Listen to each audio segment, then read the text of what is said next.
May 3rd, 2021, to order at 6:04. And we only have one agenda item, which is a bid pack review of 19.T09, which is the voice over IP.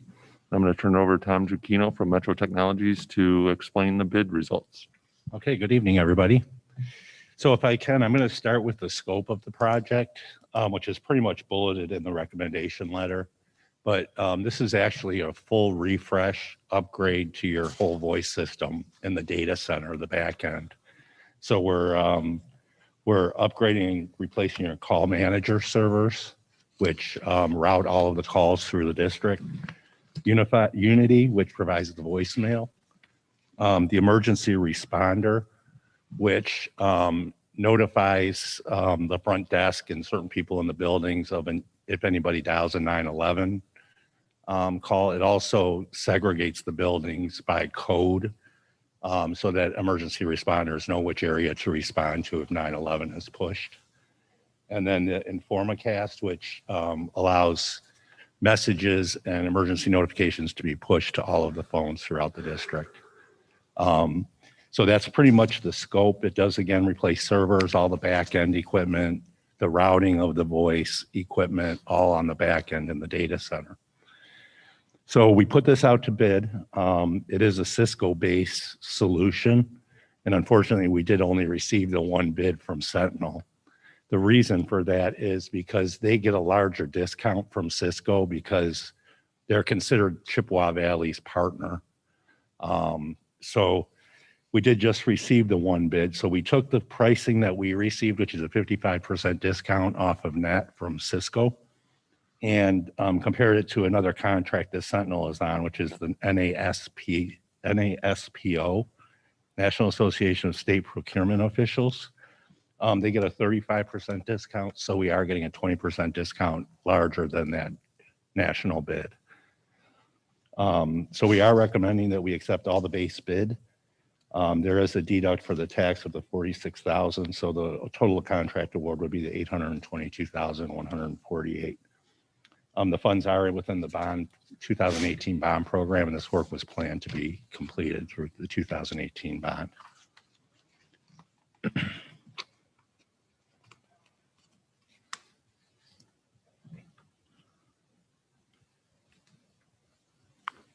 Are there any questions about the bid results?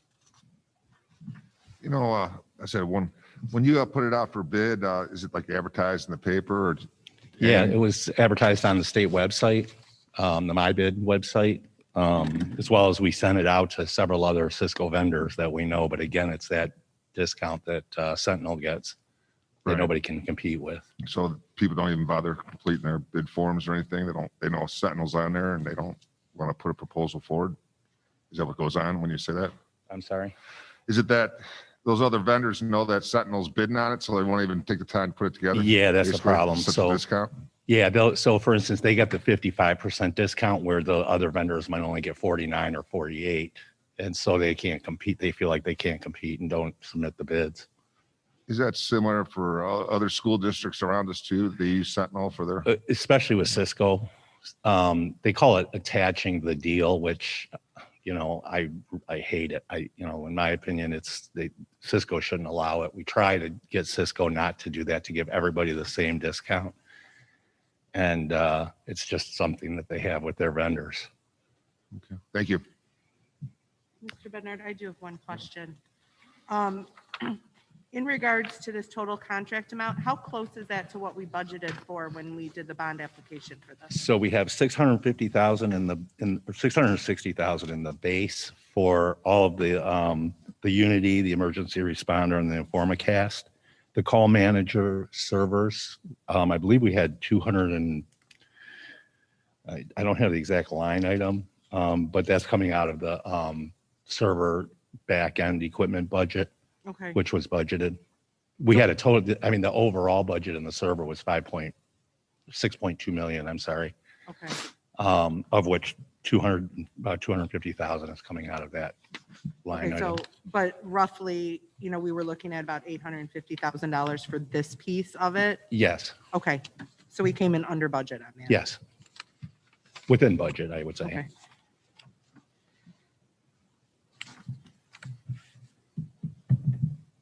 comes from two different pools. So I guess that's it, Tom. I think we're Okay. good with it. And I'm Jolene, you're all set. So we'll Yep, move it all forward set. to the full board then. the full board on May 17th. Yes. Okay, thank you. Sounds good. Thank you. Thank you. Okay, and under other, I know the committees asked for an update on the budget of the bond Yeah. for current projects. Yes. I will bring that to each of the committees on the 17th. I just met with technology today. I think we've got things pretty firmed up. Construction, I think, is firmed up. So by the 17th, I should have a good handle on where we're at from all the prior bond budgets that we've already So that- awarded and Scott, spent. that'll be a full board presentation then? However you Yeah, I think it want. should be full board. Everybody's gonna want to know, Okay. what our status is, Okay. So, yeah, So- that'd be great. We can throw it in there under new business, I guess, on the agenda. So, Presentation, budget presentation, Just- budget presentation. okay, just for clarification purposes, what I looked at was the budget to actual of what we've awarded to date. I didn't look at anything into the future because again, we don't have the pricing yet. Yeah. So I looked at the difference between what we budgeted to the actual and then any funds left over are what I would deem as bid savings that we could use for other projects into the future. So that's what I'll give a status of where we're at based upon the budget to date. Yeah, I guess, as long as you're showing us projected purchases will be, so you're, versus what's left. The other thing I'm working on with the technology side is firming up where we're at. One of the commitments that we made when we did the one-to-one student computer purchase back in the fall, our concern and our goal was to be able to sustain it for one more refresh, meaning in 2026, can we replace all of those computers to really buy us 10 years of one-to-one? Right. And I think based upon that, I think we're really close to firming all that up and there is available funding there for that. So I will also review that too. So that refresh, would that be funded through bond money or Mhm. as far as we know right now? So we will be replacing roughly 13,000 actually 15,000, isn't it? Close to 15,000 computers, devices out of the existing bond. Yes. That's our hope. So I think after reviewing things with Tom and Sarah, I think we're there. We're pretty comfortable with where we're at. There's potentially more additional aid coming from Washington, right? And that's not touching any of that one-time money. The concern we have with the one-time money with the ESSER funds is even the last round that was just approved, all that money has to be spent by 2024, which is outside of our refresh for this. So again, our goal and our hope was to make sure that we could set aside enough funds to do a full refresh of the student devices. So we'll be able to supplant money from the bond with the stimulus, so to speak, money that's coming? I mean, so that we have enough money in the bond to do the refresh? Is that kind of what you're working at? No. So all of the money that we're going to use for the refresh are existing budgets within the bond. Again, when we move to the V block. Yeah, I remember now, yeah. we're moving away from the V block and that scenario to the one-to-one devices, which changes the way we obviously there are things that we don't need anymore that we can now use for the one-to-one devices. Gotcha. Okay. Okay. Sounds good. So I will bring that update to you on the 17th and we'll go from there. Okay, yeah, and if the board has questions or wants additional follow-up, and we'll be able to do it then. Yeah, that sounds good, Scott. Okay. Appreciate it. Yeah, thank you. All right. Thanks, Tom. Any other questions? I have a question, Mr. Sutherland, and I could be asking this question in the wrong committee, but I noticed that we have some additional technology positions currently posted. And I know we discussed some positions back in the fall, but the ones that were posted seemed a little bit different, and I was wondering if those positions had been discussed in this committee. I don't believe those were, I can't remember where we reviewed those positions. I thought I know that there was discussion in the fall, early winter about those. I don't remember if it was in the tech committee or full board. I can't recall. Okay, Adam would know that, I think, better than I would. So I think that's something that you can definitely ask. okay, yeah, that's fine. I just, my memory just didn't mesh with what I saw posted, so I was just trying to get some clarification. Yeah. I wish I recalled, I don't remember exactly where that left. I know that when we were looking at the one-to-one, we were looking at, I want to say 5 or 6 different positions, help desk, some administrators, and then some instructional support. Right, I just don't remember when all that happened and exactly how many. I okay, know I have something on my computer. okay. Well, that I can well, look thank for. you. I mean, because then your recollection is about as good as mine, because that's how vague I remember it as well. Okay. Would you like me Well, to thank speak you. to that, Ms. Pyden? I'm sorry, Would you like me to speak to that?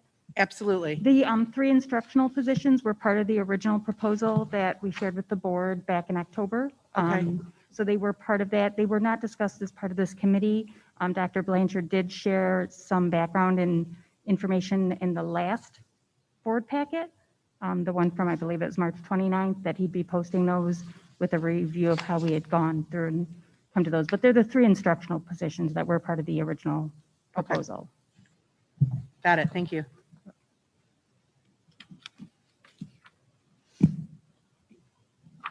And I believe they're instructional support positions. They're there to aid the teachers moving forward, I believe, was the intent. So, Okay. all right. Any other questions? All right, 6:16. We'll call it this meeting to a close, and hopefully I'll provide more information at the next board meeting. Okay. Thank you. Yeah, thanks. You know, our count as far as right now, is that going to be something hard to ascertain before, end of the school year? How we have an idea how it's just wide open because so many students aren't in school now, or The enrollment count, yeah, for next school year. again, it's very difficult now. I think when I look at the pressures that we've had in the past, typically enrollment is always an unknown. The per pupil increase is always an unknown. And those two are pretty big variables. For the most part, most of the time, more of the unknown is the per pupil that we receive from the state. Right now, we kind of have a decent range of where we're going to be at there. I think the greater unknown, more so than ever, is the enrollment. Right. 'Cause we I don't think the struggle is, the struggle that we have moving forward is, the drop in enrollment that we had at the beginning of the school year, how many of those are going to come back? right. There's no way to predict that.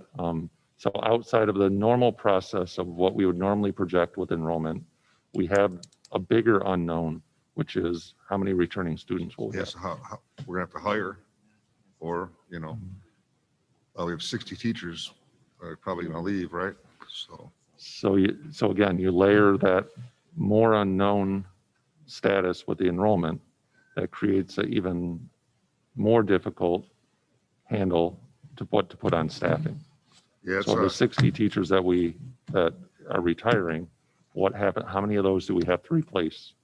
And my big concern is, in July and August, we start seeing an influx of more students, which is good, but the flip side is that's going to generate additional staff. trying to peg that number, It's just a very difficult year. It's an unusual year. Yeah, It's very difficult to project. And moving forward, it's going to be we're going to have to make some assumptions that we're not comfortable with because it's so unknown.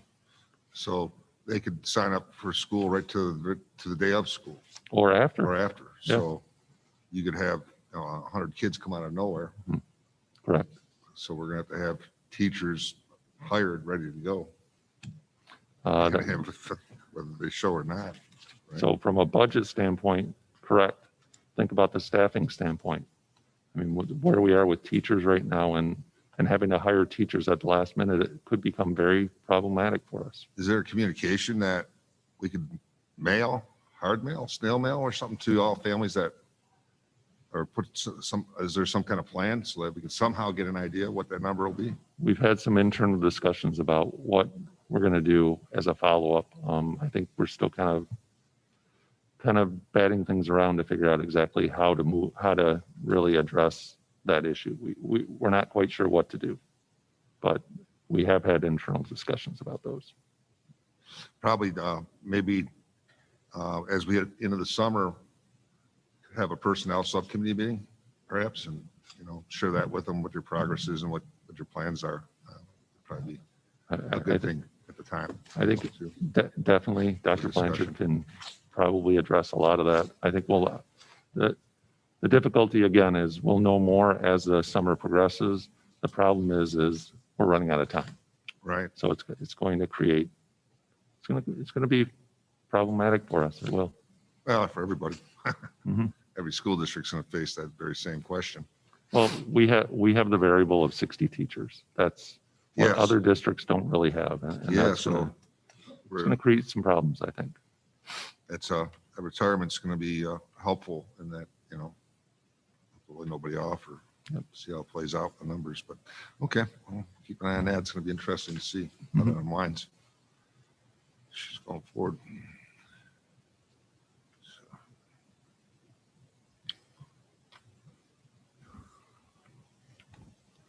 So I guess we're good, eh? I'll let the board know in case you want to come in. Yep.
Good evening. I'd like to call to order the Chippewa Valley Schools Board of Education meeting for Monday, May 3rd at 6:33. 6:33.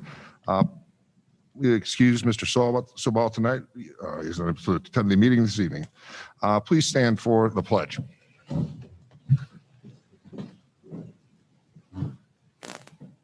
I pledge Allegiance to the flag of the United States of America and to the republic for which it stands, one nation, under God, indivisible, with liberty and justice for all.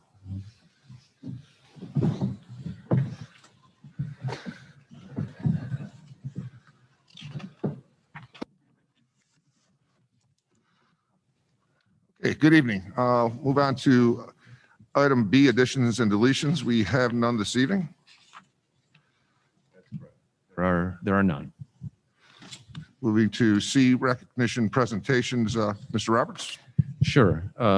What I want to talk about tonight under presentations is just where we stand related to COVID and the impact it's having on our school district right now, and then also how that impacts instructionally what we're doing. So for board members, I have a handout that was just given to you because some of these numbers are kind of small, but I will say them. So if anyone in the audience doesn't have, you won't have a packet.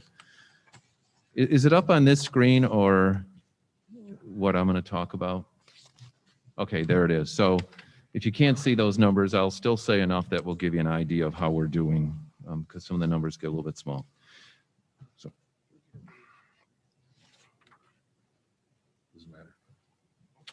Okay, so let's just start with COVID-19 in our school community since we've gone back face-to-face in middle of March. So I put in a couple of numbers here for elementary. Excuse me, I got to back up. I'll go to that. That's the next slide. So what I'll start with are some community numbers, and then I'll get down to our school district. So one thing we look at is the 7-day rolling average, and I've put a couple of dates in here on this slide. On April 5th, the 7-day rolling average was 881 cases in Macomb County per day. That was very high. And then where we're at now is 396. So if you look at the bar graph that's supplied by the Macomb on the website from the Macomb County Health Department, you'll see we're on the backside of a big rise, and that's really good. So the numbers are consistently coming down. So that's where we stand today at 396, which is greater than half of where we were on April 5th. And April 5th, that's the first Monday of the of our break.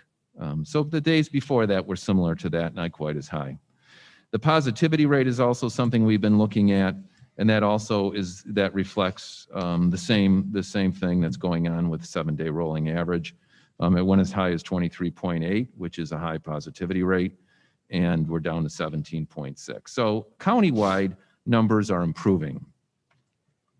Now, these numbers here reflect in our school district and some of the things we dealt with related to COVID cases within our buildings, identified positive cases and the resulting quarantine. So you can see at the elementary level, there's 3 different 1-week periods, March 15th to the 22nd, the 23rd to the 29th, and then this last week, April 26th to the 30th.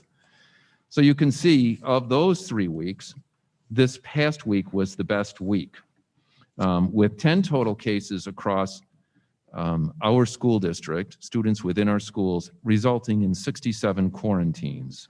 Okay, and the same kind of information, although numbers are higher, slightly higher, at the middle and high school level or secondary. The same thing you can see. We had March 15th was when we opened full on face-to-face, and it was we were significantly impacted by COVID in that week. We had 50 total cases between middle and high school with 921 quarantines. And back then, that's when we had a 10-day quarantine period, and we're now back to 14. So for those people here, board members, that's set by the Michigan Department of Health and Human Services, and then that filters down to the Macomb County Health Department, and that's the guidelines we must follow. So we have a 14-day quarantine period right now. And the elementary last week was 10 total cases with 67 quarantines. So that's moving in the direction we want it to move. We hope that it continues to move because there's nothing more disconcerting to a child than even being identified with having COVID or having to stay home because of a quarantine. So at the middle and high school level, you can see last week was significantly better than those 2 weeks identified in March. It was 20 total cases and 68 quarantines. Now, this is not the totality of the cases of COVID within our school population.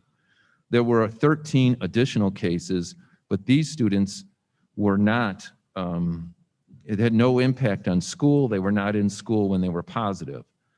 So they're kind of noted a little bit differently. And additionally, in our district, there are 74 additional quarantines. And that could be not necessarily because of these 13 additional cases. It could be because of a family member who's positive, and so they're a contact and they have to stay home. So the numbers really related to COVID within our school are much improved since mid-March. We also look at this as an indicator. We are required by the state to have our athletes take COVID tests once a week, anytime during the week in which they're going to participate in a sport. And you can see here, if you go to April 26th to 30th, which I think is the most significant time period to look at, in high schools, we had 1 of 642 students or student athletes test positive, and we had 0 middle school students. So those all bode really well for our school district as we try to offer in-person instruction. These are good signs. So now, let's talk about live streaming. Live streaming is an option for our students, and it can be used for a number of reasons.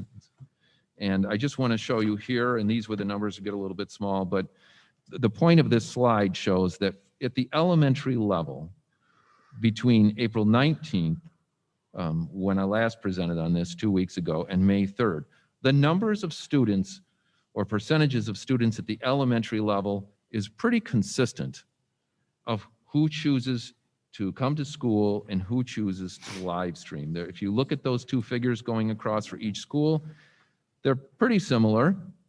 You might see a rise in a couple of schools, and one is Erie, and that's because during that week, Erie had to have a few positive cases and more kids needed to be quarantined.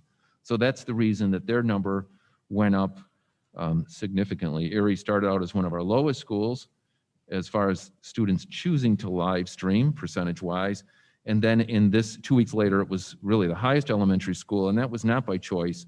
It was because of quarantines related to positive cases. So, but overall, it remains pretty stable at the elementary level. And board members, as I speak, it's a little bit hard if you kind of reach your hand straight out. I'll look down the table here if you have a question or anything. Okay. Oh, I have a question, but it was going to the last page. I was going to wait till the end. I noticed on both the COVID-19 case numbers as well as the athletic testing numbers that we haven't spoken about the week of April 12th or the week of April 19th. Right, and I chose these April 12th. Well, I didn't do secondary with April 12th because that was an unusual week with testing. So we didn't have all of our students in school. At elementary we did, but not at middle and high school for the week. In fact, high school was completely an anomaly because we were bringing kids for testing. So I thought that these numbers best reflected similar circumstances. Okay, and the 19th was because that was the week we started live streaming? 19th, let me April think. 19th? Yes. I'm not sure why I didn't choose the 19th. Okay, I don't know. no, that's cool. Thank you. Sure. So here's middle school live streaming. And middle school has been somewhat stable. It's gone up a little bit. Seneca has been pretty stable during the weeks here. And these are 3 individual dates, the 15th, the 19th, and the 29th. I just chose 3 dates. And If you look at it over the time, Wyandottes increased a little bit. Some of these are due to quarantines, others are due to student choice, family choice. The one that's increased the most was Iroquois, and Iroquois, you'll see on the 15th, was the least amount of students live streaming, and by the 29th, they were the most. And Iroquois' numbers spiked or increased here because of identified positive cases within the school and quarantines. So that's why. So for the most part, there's a little bit of an increase, but I think it's somewhat stable. I hope that it remains this way, and I think Iroquois will come down once kids return from their quarantines. High school is different. So April 19th, here are two dates I chose. April 19th, and I think that was middle of the week, maybe that was a Thursday. High school gives you a snapshot in time. The way attendance is taken hourly, and with the number of kids in a high school building and coming and going and leaving for different things, it just is a snapshot in time. No one data point accurately and completely reflects what's going on in a high school, whereas in middle school and elementary, it seems to be more the case. So if you look here at high school, April 19th, the number of students choosing to live stream was 27% at Chippewa, and Dakota's a third. So approximately a third of the kids chose to live stream. But if you look at the 29th, which was last Thursday, I believe, I put a range here because I think a range better reflects what's going on because of the day-to-day shifts. You have anywhere from 40 to 50% of the students at Chippewa Valley choosing to live stream, and 45 to 55% of students at Dakota High School. And I do want to, I want to address that, and I will here in trends. So we do have a decline in positive cases, which results in a decline in quarantines. So that's good. And more students now are live streaming at the high school than the beginning. And I think at the high school level, there is some anxiety about being quarantined. And I think that has led to this increase in numbers because it's just, kids don't want to be quarantined. But my message to parents would be, if you look at our numbers, our schools are safe. Our schools are safe. Because of the fewer number of kids at the high school level who are attending every day, we can socially distance kids to a greater degree, resulting in fewer quarantines. So I think our families really need to think about, where does your child learn best? Since our schools are safe, I would want people to consider having them return to school. I would like to see our in-person numbers be higher. With the reduction in numbers, the greater physical distancing in classrooms, the odds of getting quarantined certainly are not eliminated, but they have gone down. And I think long-term, this is better for our kids to be in school. It is where I think most kids and most teachers would tell you learn best. They get more personal instruction. So this could, and we don't know yet because we don't have that data yet, as the impact on student grades. And a choice to quarantine could create a bigger inconvenience in the future if students aren't doing well learning from home. Some kids will be great, and I certainly cannot judge all of our students with too broad of a brush. And I know we have students who are anxious about this. Completely understand that. But I think that some of these conditions have shifted a little bit that really should give families and students a chance to reflect on what really works best for you as a learner. So I think that's something we need to deal with, and we'll be working with high school administration on that. And if we can show parents how numbers have gone down, assuming that that continues to be the case, hopefully there would be less anxiety for our kids and they would choose to return to school. Now, also in our district, we are doing things to kind of help our own cause. And there's nothing more than we want to have a normal operation with our kids in school, our kids feeling comfortable with being in school, our staff feeling comfortable being in school. And so one thing we've done consistently throughout this, whenever we had the opportunity, was to find ways to provide vaccines.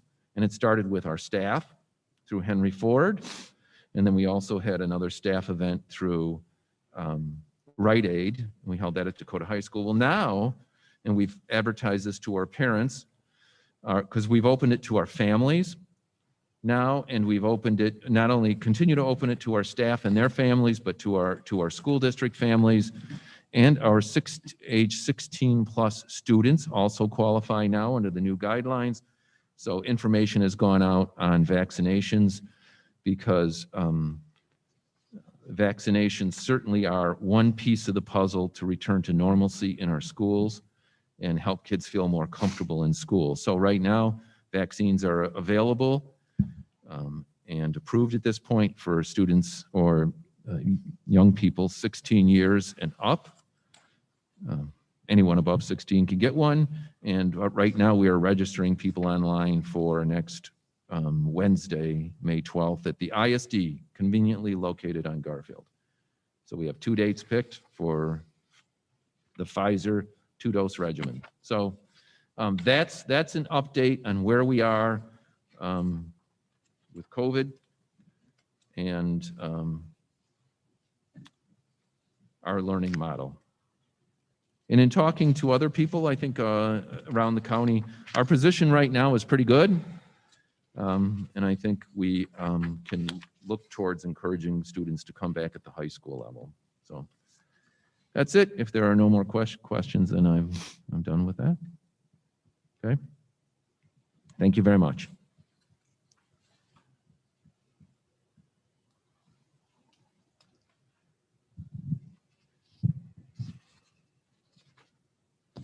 Ron, there was another part of the package.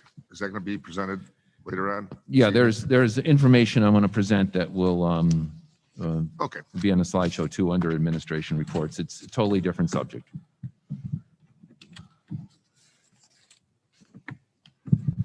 Okay, thank you. Couple things here. Let's move on to the next item. General consent agenda. Can I have a motion for the general consent agenda? I'll move.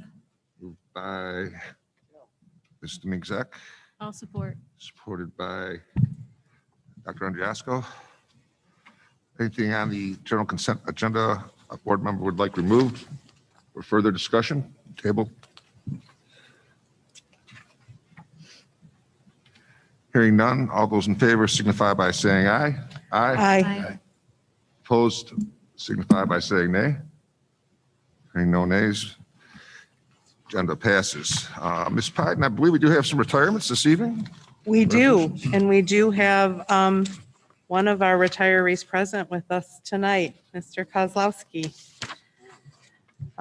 Whereas Mr. Walter Kozlowski has served the Chippewa Valley School District faithfully and diligently for a period of 19 years as a middle school assistant principal, middle school principal, executive director of innovation and learning.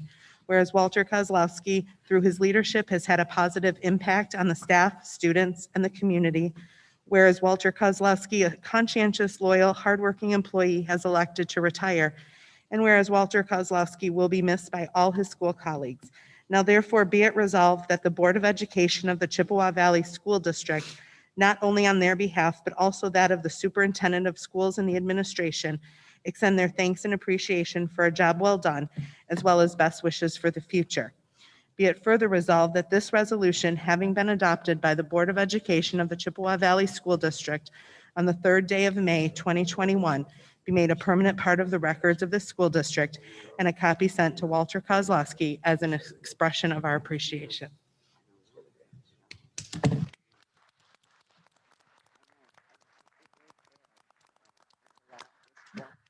I'll say a few words at this time, okay? And I'll keep mine brief because if we have any of our guests here in the auditorium tonight who went through Algonquin, you would know Mr. Kozlowski, and I know that you would know him as a wonderful principal. Yeah. And Walt will be with us until August 30th, so we'll have some time that we can celebrate his contributions to Chippewa Valley a little bit later. But I'll just say a couple brief comments, and I'm going to turn it over to Dr. Brodsky, who will say more. My experience with Walt has always been, I've always been so impressed with his knowledge. I don't think I've ever met a person who, as a leader, was so humble. Humble's a good word. His knowledge of education, his knowledge of curriculum, his understanding of how to move people to achieve goals is second to none. And I don't just say that to kind of like throw out nice words. I say that because it's true. And his style of doing it is so unassuming and so engaging and is inspiring.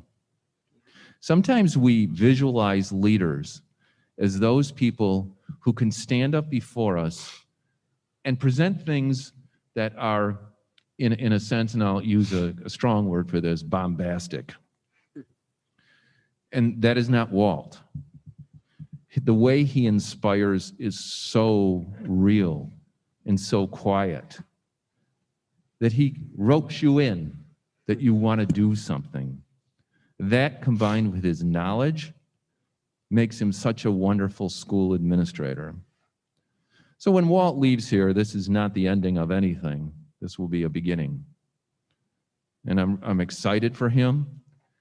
I'm anxious about our loss, but people always rise to the occasion and step forward when you ask them to. So I just want to wish Walt the best, and I feel good that we have him until August the 30th. And now I will turn it over to Dr. Brodsky. Roberts. Well, it's been an honor to be part of the educational services team with Walt over the past 3 years.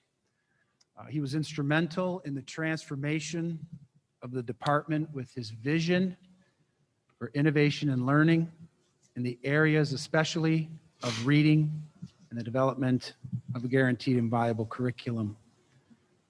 Walt is extremely dedicated to his family. So although we're losing him in Chippewa Valley, Kelly and the kids will be gaining him on a full-time basis in the fall. Thank you, Walt, for everything you've brought to our department and to the students and staff over your career. On behalf of the department and your colleagues, I wish you the very best as you begin this new chapter in your life. Thank you.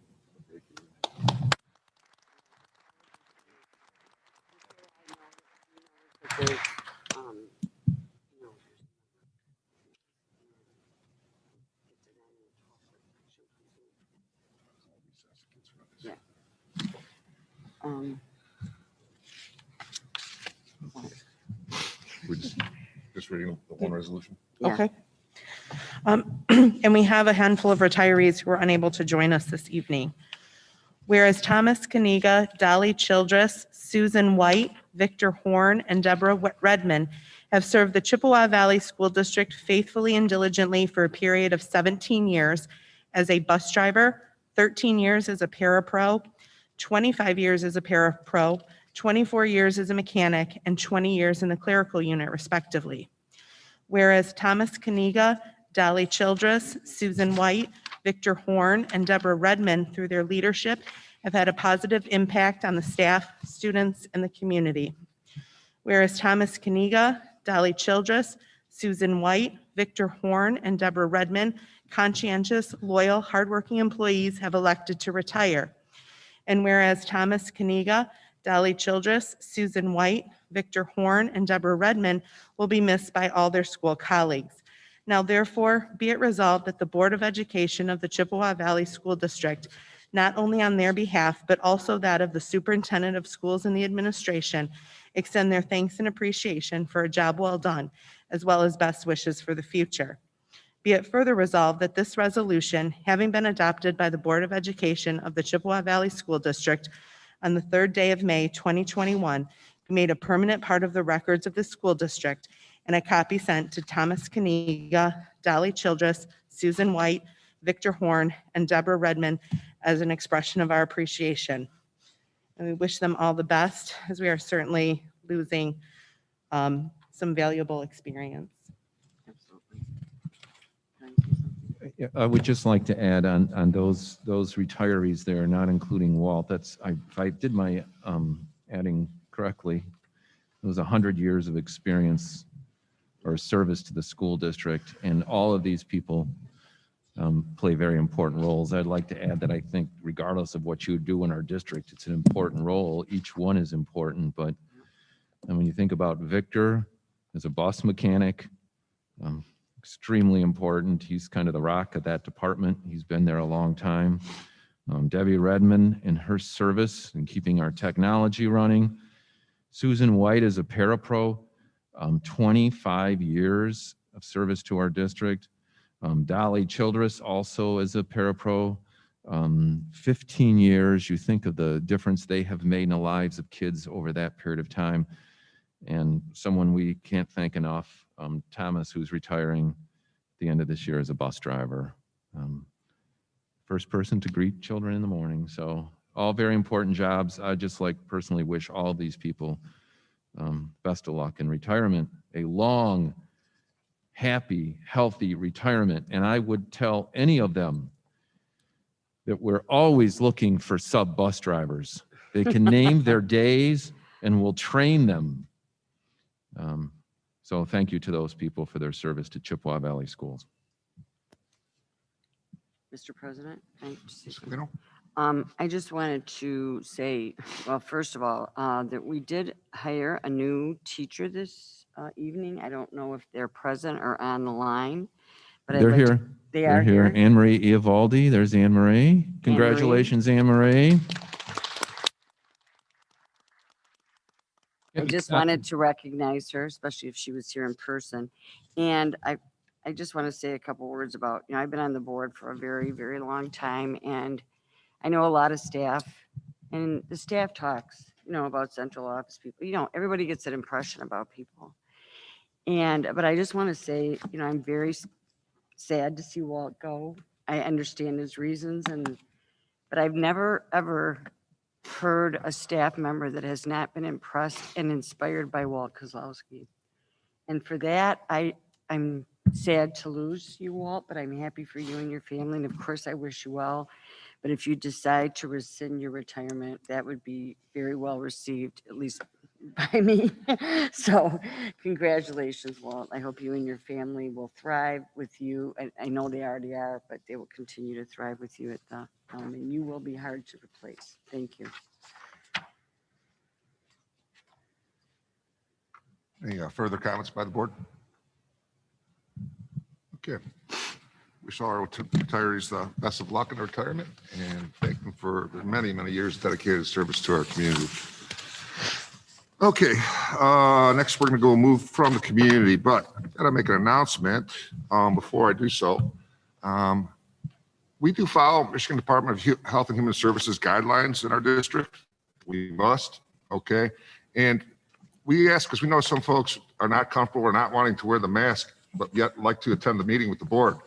The only guidelines we've been told to follow as far as that is pertaining is that people that choose not to wear a mask are at least 12 feet away from others that are. So if I could kindly just ask anybody who chooses not to wear a mask this evening, if you just kind of look around you and make sure you got at least 12-foot different distance between you and the next person, that'd be much appreciated.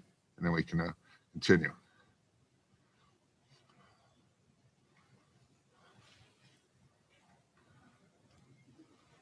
Thank you.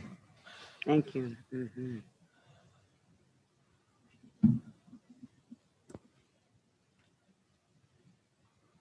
So are we in compliance now?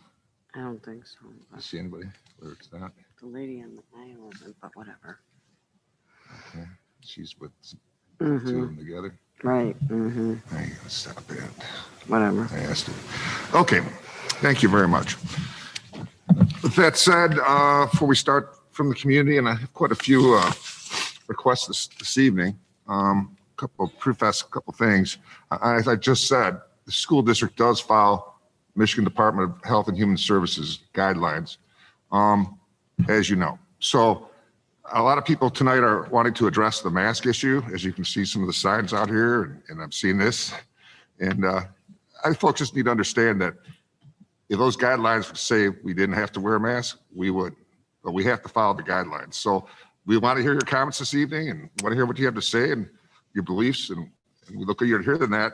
But anything, it's not up to this board to say we're not going to wear a mask. Our students don't have to wear a mask. That is up to the state order from the Michigan Department of Health and Human Services. If they change their guidelines to say school children from 2 and up or whatever can now go to school without mask, there you go. But it's not up to this body here to make that decision. So I just want to make that clear for you folks and folks out there watching that it's not up to this board. It's up to state order. The school district follows state order. So I wanted to start off with that. Okay, real quick before we start, I just want, as I always do, to read the public participation at board meetings for us. Quickly, it's each statement made by a participant shall be limited to 5 minutes duration. So again, I'll give you a 1-minute warning when you're 4 minutes in so that you have a minute to wrap it up. Participants shall direct all comments to the board, not to staff or other participants. All statements shall be directed to the presiding officer. No person may address or question board members individually. Complaints against identifiable school personnel may not be expressed in an open meeting. Such complaints should first be submitted in writing to the board and aired into open session or closed session according to the wish of the persons involved. The presiding officer may interrupt, warn, or terminate a participant's statement when the statement is too lengthy, personally directed, abusive, obscene, or irrelevant. Request any individual to leave the meeting when that person does not observe reasonable decorum. Call for a recess and adjournment to another time when the lack of public decorum so interferes with the orderly conduct of the meeting as to warrant such action, and waive these rules with the approval of the board when necessary for the protection of privacy or the administration of the board's business. Okay, there's our rules. All right, so we'll call you one at a time to address. You can go to the podium. At the podium, per the guidelines, you are allowed to remove your mask. If you wish to speak to the board, you take your mask off. That is allowed. So, okay, tonight, first off, we have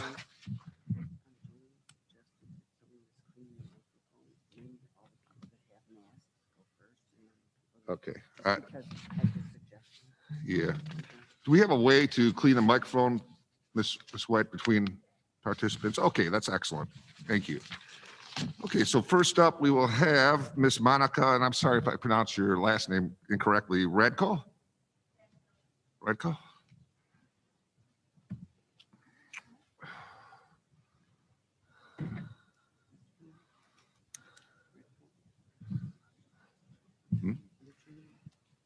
Radko, R-E-D-Y-C-Y-K-O.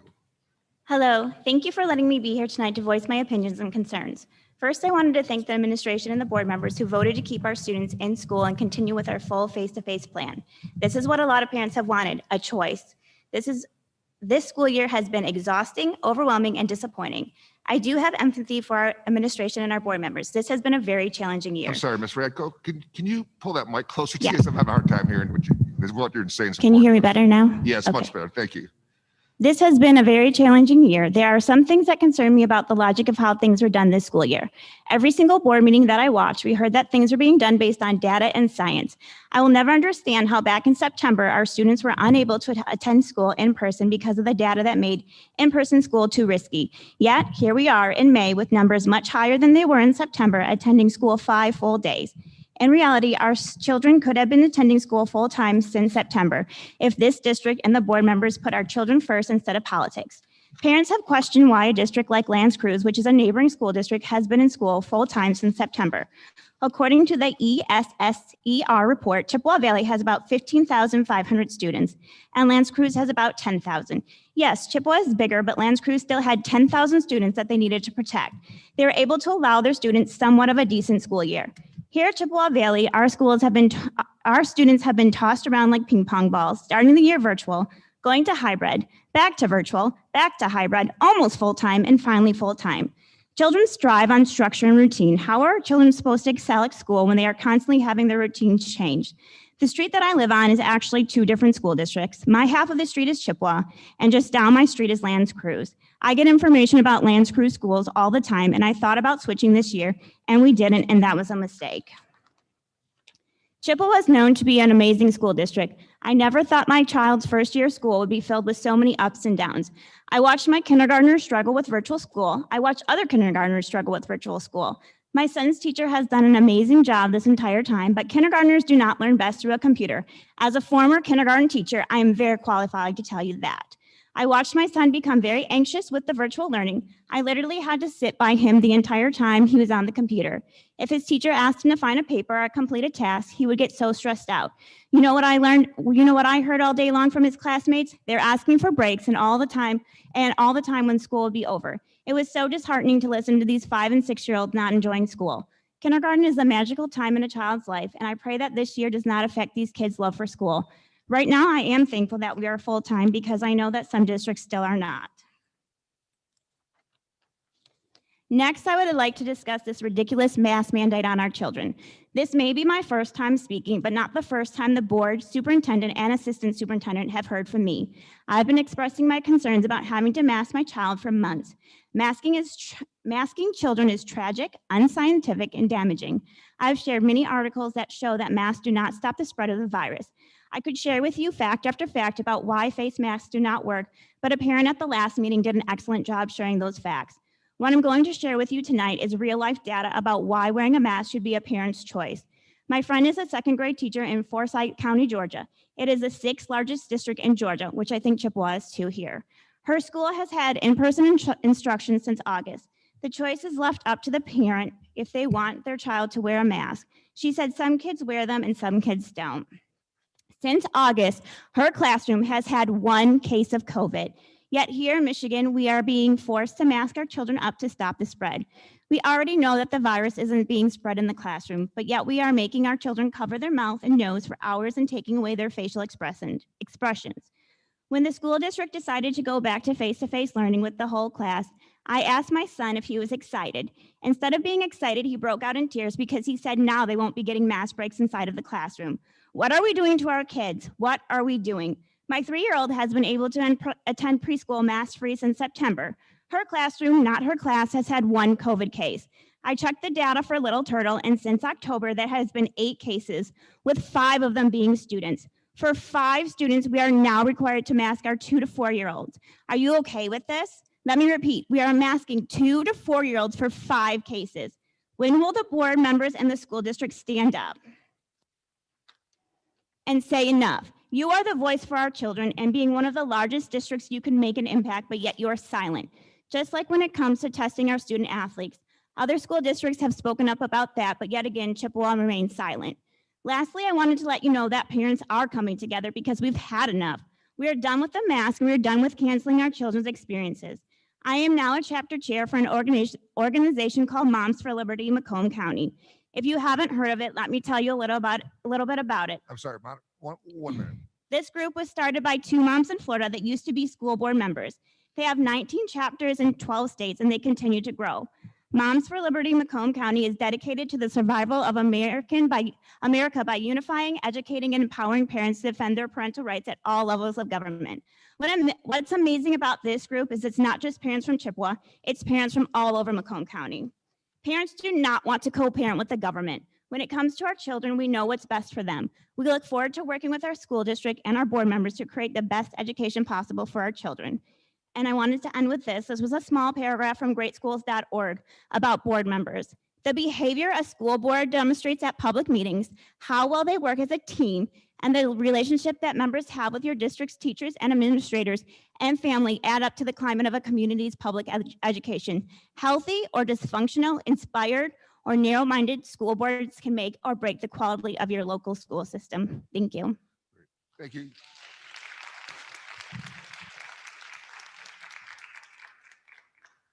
Thank you for sharing your comments for the board this evening. Okay.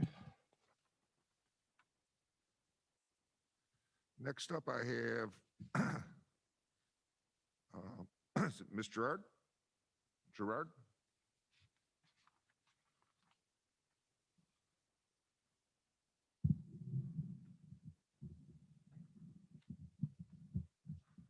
Hello, Ms. Gerard. Please share your comments with the Hi, board. thank you. Can you hear me? Yeah, the closer you can get to the mic, the better. Okay. Thank you. Good evening. I haven't spoken recently because I've come to the realization that though you are elected to represent the people of your district, we are rarely being heard. This 5 minutes gives the impression we have a voice, yet parent concerns are not normally addressed. I believe anyone brave enough to speak deserves a response. After pulling 3 of my 5 children off this merry-go-round, wasn't sure this was my battle I wanted to fight anymore, but felt inspired to share again on behalf of my community and my 2 still enrolled at Dakota through the end of the year.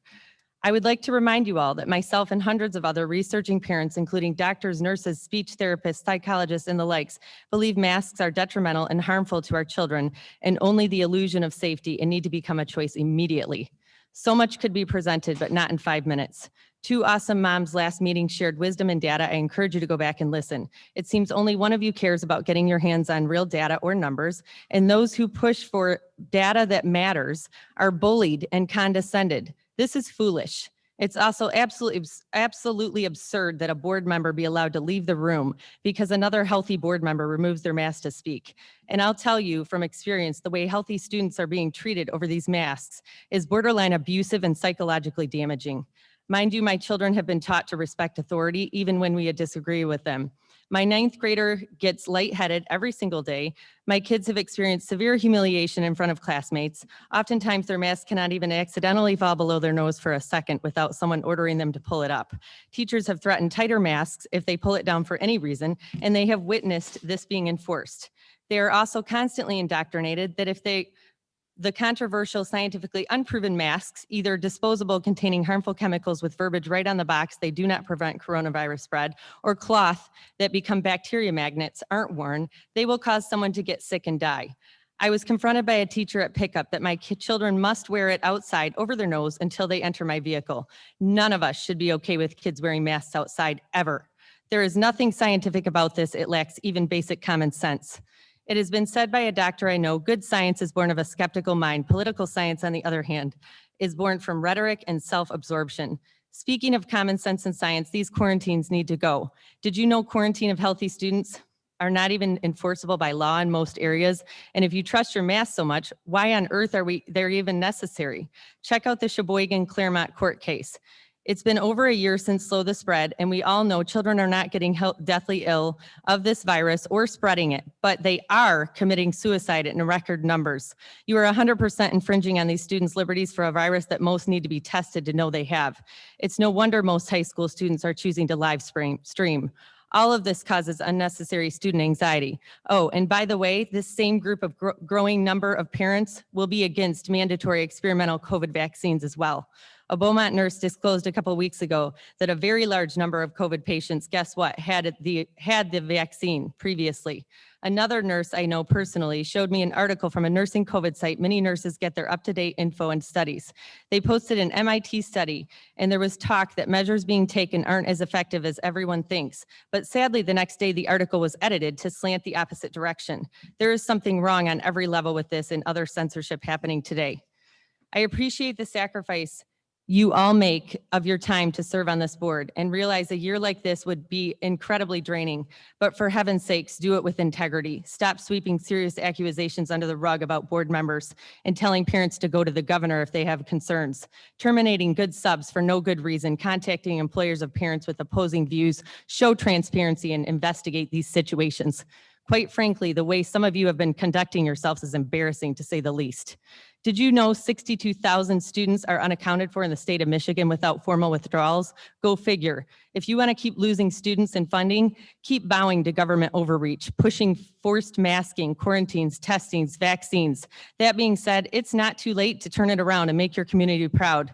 It's time to dig deep for truth in a world where truth is hard to find. With your privilege and responsibility, use your positions that you've been elected into to make a difference. Stop following your favorite news station that is spreading lies because fear sells, and do your own research. Be leaders and trailblazers, not followers. Do everything in your power to stop all this nonsense.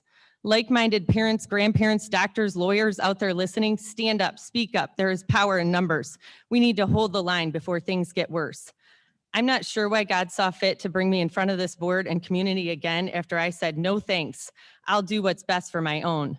But I am continuing to see a darkness, the likes of which I've not seen before. It's time to go back to the principles of our forefathers that they built this nation on before we lose it. Turn to God and his word as you make your decisions. You won't regret it. I pray for all of you daily. I dare you, choose faith over fear. And one last point that should go without saying, one can hold these strong positions, yet know we live in a broken world where people get sick and die and still have compassion and feel devastated over sickness and death, and those whose bodies fail when faced with this and other viruses. Thank you for your time. Great.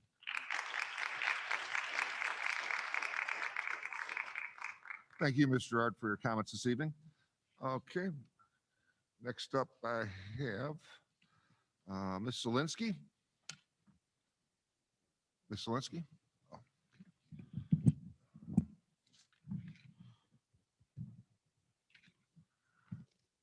Hello, Ms. Zielinski. Thanks for coming this evening. Please share your comments with the board. Thank you. I spoke at the last meeting on 4/19, and I referenced a mask study showing masks do not protect human-to-human transmission of COVID-19. The study listed many potential harms, both physical and psychological. It's controversial that any study, doctor, scientist, or person with common sense seems to be censored, debunked, fact-checked, or removed. These individuals have backgrounds that far outweigh the ones that put the recommendations in place. Silencing anyone who questions the narrative should sound an alarm. Are we going to logically conclude that hundreds or thousands globally of these professionals are trying to do harm, or that their highly respected contributions meant something until now?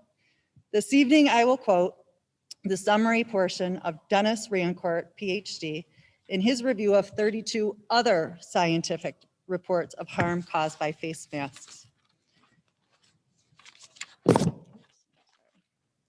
It is a testimony to the power of propaganda, institutional capture, and the desire to socially conform that masking of the general population has successfully been imposed during the COVID-19 era.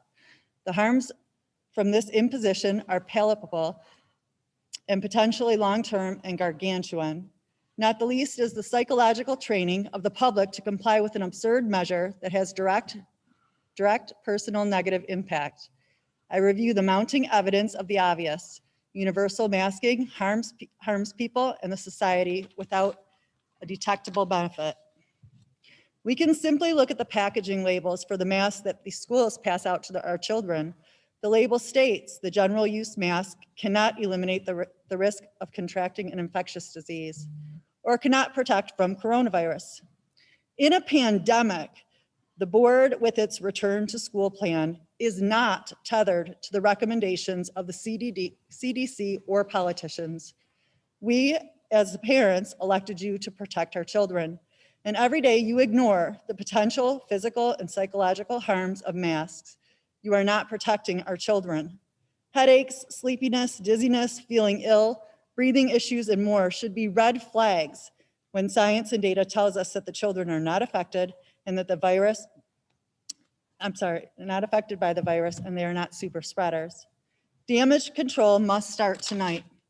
And if not, I am requesting this board to show proof that masks do work. Show us that they don't cause harm. I don't believe that proof exists. States with no mask mandates like Florida and Texas show cases and deaths dropping.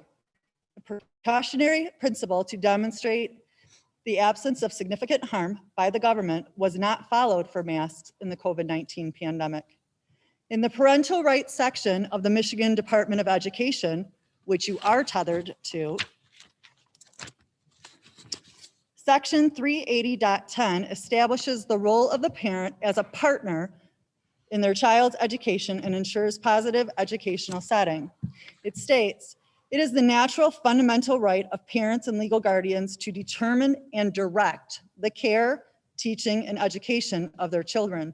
The public schools of the state serve the needs of the pupils by cooperating with the pupils, parents, and legal guardians to develop the pupils' intellectual capabilities and vocational skills in a safe and positive manner. There has been no partnership here. The surveys never mattered, and the only thing we've got is thank you for our cooperation and our obedience. A good friend of mine always says, they only look like giants because you're on your knees. And you know what? She's right. The perspective is much better or much different now that I'm standing up. To the parents, do some research, look at these studies. The pandemic was very scary in the beginning. The government, the health departments, the institutions gave a lot of recommendations. It doesn't mean they were all the right I'm recommendations sorry, to 1 minute, follow. please. 1 minute, Ms. Linsky. I believe if we remove the masks, we remove the fear. And what we have left is equivalent to a bad flu season, especially when we look at the data for the children. Fear equals government control. Thank you. Great.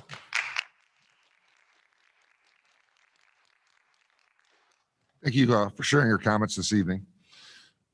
All right, next up, Mr. Prince.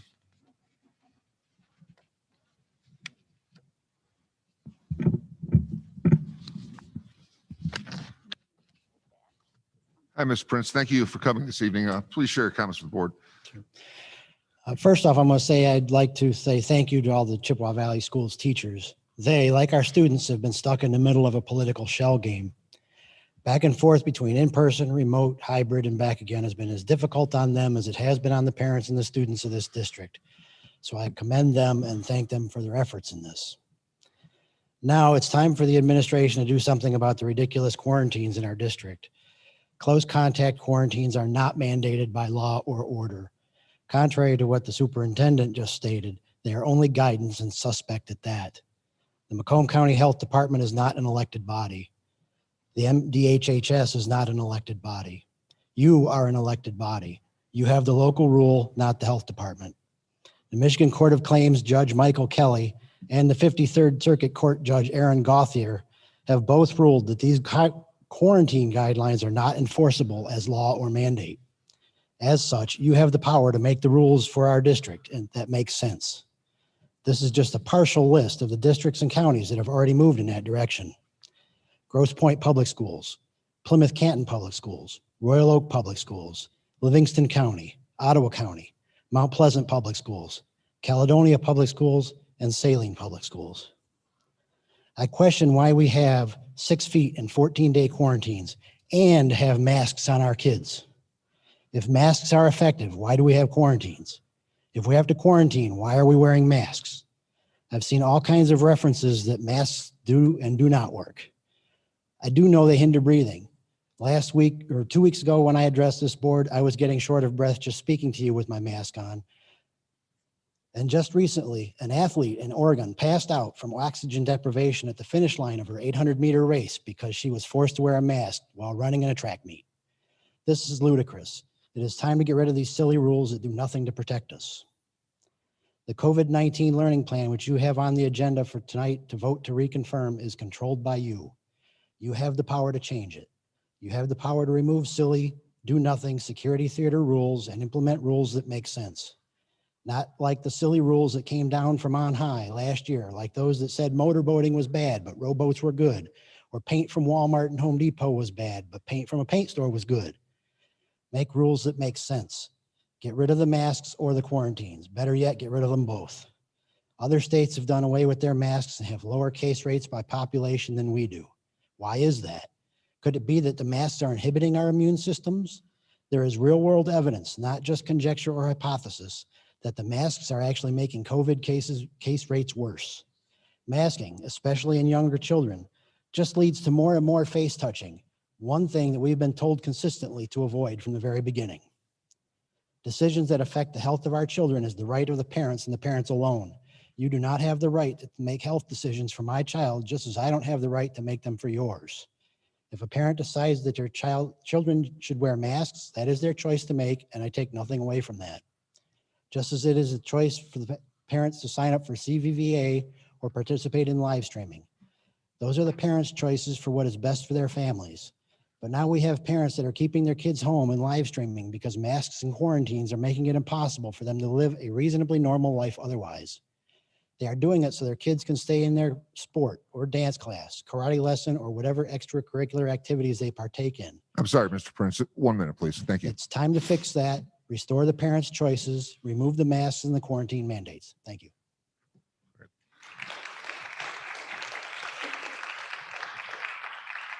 Thank you very much for your comments this evening. Okay, next we have Ms. Franz. Ms. Franz?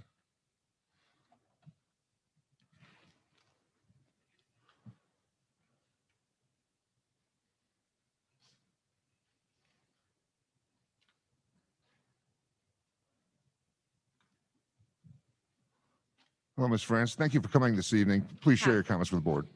Hi, I just wanted to, I'm not going to talk about masks really. I understand that what the rules are there. I have 3 kids in the district. I have a 7th grader at Seneca. I have 2 elementary kids at Shawnee. I'm trying to figure out why I should keep my kids here. I've already enrolled them in another school for next year. My 7th grader really wants to stay, but I can't come up with a reason to keep them, especially after on April 19th, which the question of April 19th significance came up a little bit ago. That is the first Monday that secondary education was in for a week. I'm actually flabbergasted that it was even a question of what that day was, because for most of us parents who have kids, that was the first time in a year they were in school 5 days a week, and no one knew what that date was. Anyway, on April 19th, my elementary kids went into the lunchroom to find plexiglass, go out this door, sit at a table that has plexiglass. The CDC removed that guideline on March 19th, 1 month prior to, for K through 12, 1 month prior to when Chippewa put it in. It causes anxiety, emotional distress.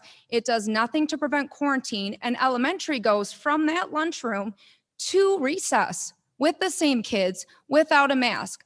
What's the purpose? I understand what you're saying about the mask, but then why the plexiglass? There's no reason for it. It is doing nothing but causing little children emotional distress. Nothing.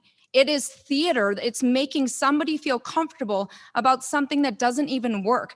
The CDC removed the guideline a month prior because of all the research showing it doesn't work.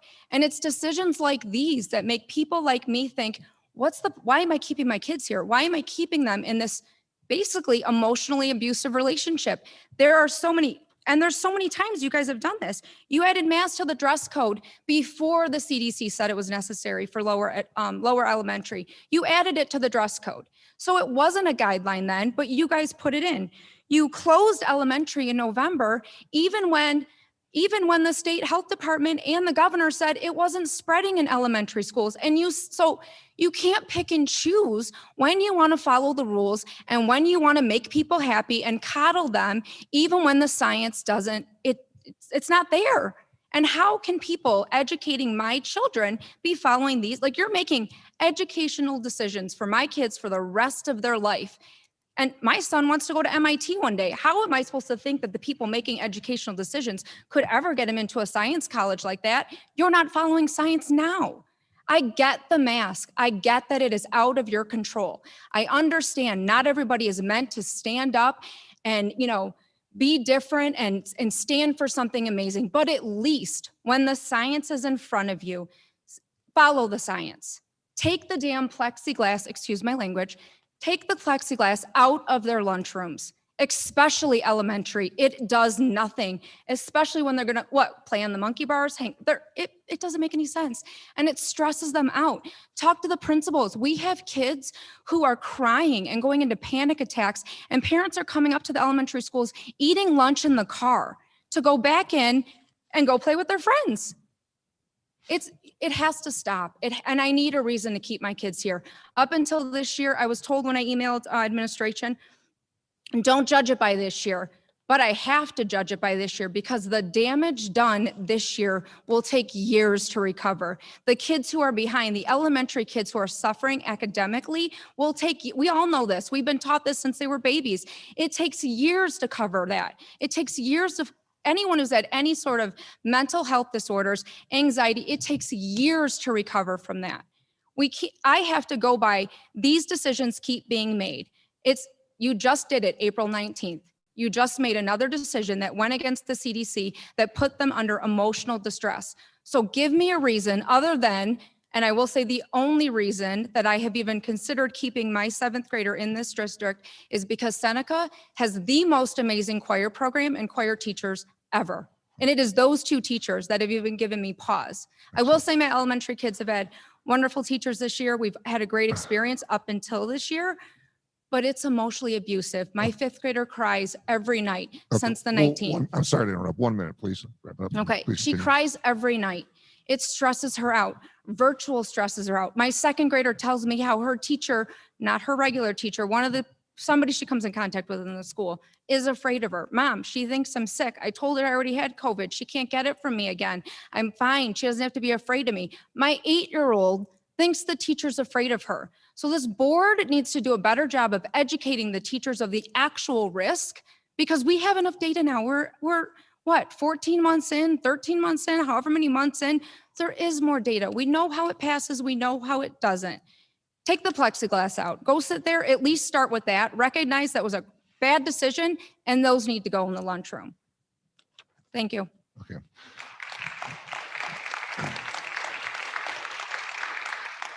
Thank you for coming and your comments this evening. Okay. Next up, we have Mr. Klinger.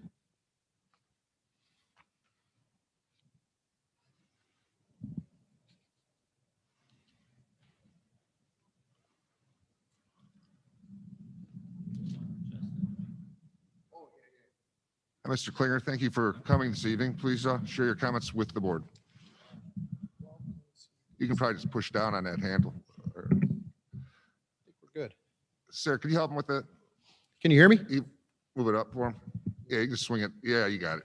Thanks. Did my time start? You got it. Now start it right now. Fantastic. Well, thank you very much for giving us a forum to speak. I'm here to speak for my children. They looked at me the other day and said, Dad, we want you to go talk to the board. I said, sure, kids, I will. That simply is why I'm here. Talk about some topics, go over a few things, stress some concerns, talk about some disappointment with Chippewa Valley Schools. My name is Robert Klinger. I live locally here in Macomb Township. I got 3 sons. 2 are at Iroquois Middle School. 1 is at Dakota High School. Up until the pandemic, it was a very enjoyable experience. We enjoy the community. We like Chippewa Valley Schools, had no problems. Our plan is to get our kids through the school district with great grades. They're all, 3.2, 3.5 GPAs. We're working hard at it. And at the end of the day, the pandemic came and it's changed our plan per se. One of the reasons why I came here is because there's some counterproductive and misinformation along with protocols that Chippewa Valley just isn't getting right. Example, son gets caught up in a contact tracing event at the middle school, has to come home for quarantine, rightfully so, I get it. I get out and get him a test. He's negative. I feel good about that. I'm a very proactive guy. I turn around, I call the school and they say, nope, he can't come back. He has to stay home for 14 days. I said, well, my child's not ill, doesn't have any symptoms. I mean, we're all a lot smarter than we were a year ago with this disease. And so then I turned around and said, well, my 16-year-old who plays high-level soccer in all the clubs for the schools is getting player testing every week, every 7 days. I do that so my kid can be part of the program, part of the plan. So the follow-up question came to the Dakota administrator. If my son is in a quarantine event, but he's been testing negative every week, will he be able to come back to class? And the answer was no.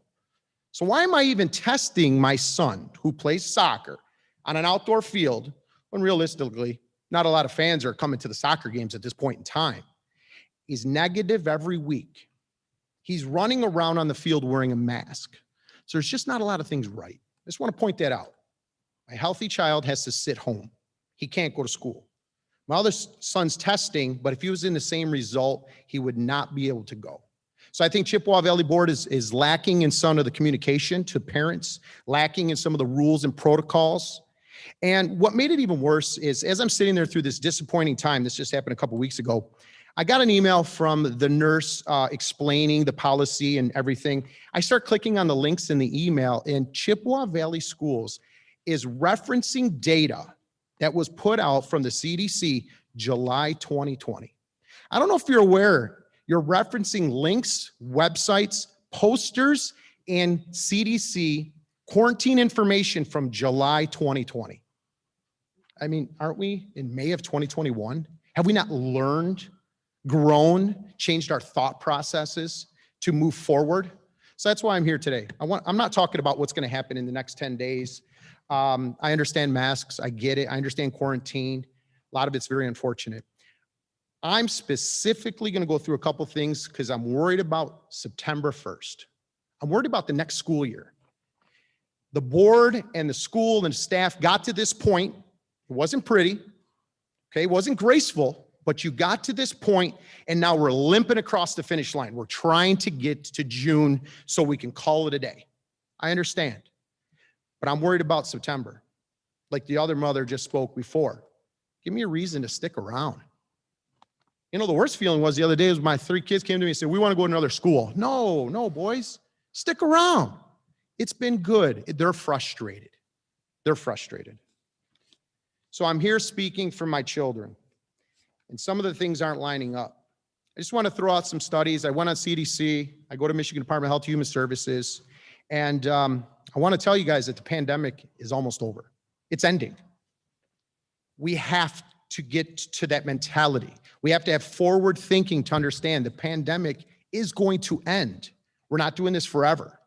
That's why if we start talking about it now, realizing it now, we will get to September and the result will be set up for no pandemic. Here's some math. To date, 32 million people, this is CDC website, have caught COVID-19 in the United States. CDC data and studies are using a multiplier of 3.5 to gauge the realistic total cases since so many go untested and unreported. Currently, that estimate is 114 million people have potentially caught COVID. I'm sorry, Mr. Klinger. Well, 1 minute warning. Sure. Sorry.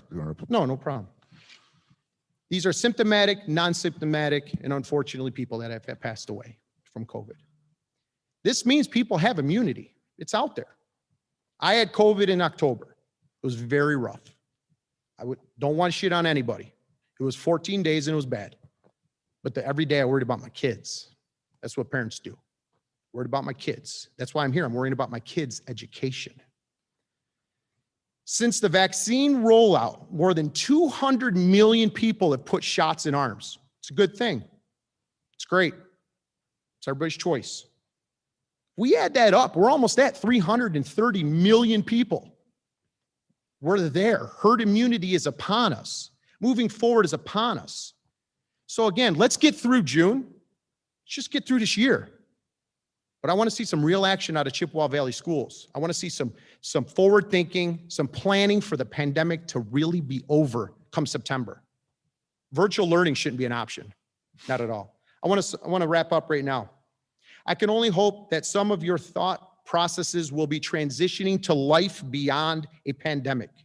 The end of the pandemic is now. None of these pandemic mandates and protocols should continue forward come the new school year. The current school year was lost forever. It's a real shame. Don't be afraid. Be the leaders we hoped you would be when we voted for you. If not, I'm available to step in at any time. Don't be shy. Just call me. I'm Coach Rob. Thank you.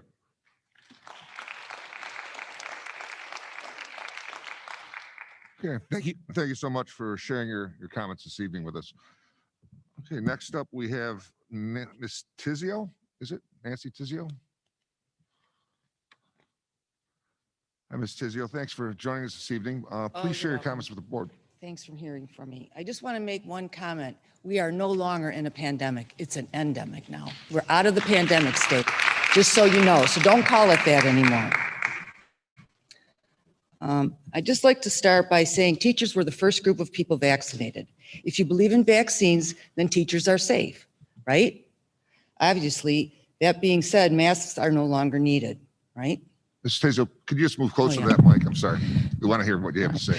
You can't have it both ways. Secondly, I want to point out to you, just in case you haven't been keeping up with the important happenings in the news, it's been uncovered with email proof that the school unions have been advising the CDC on what unions want to happen instead of relying on experts to dictate what is safe and what is not safe.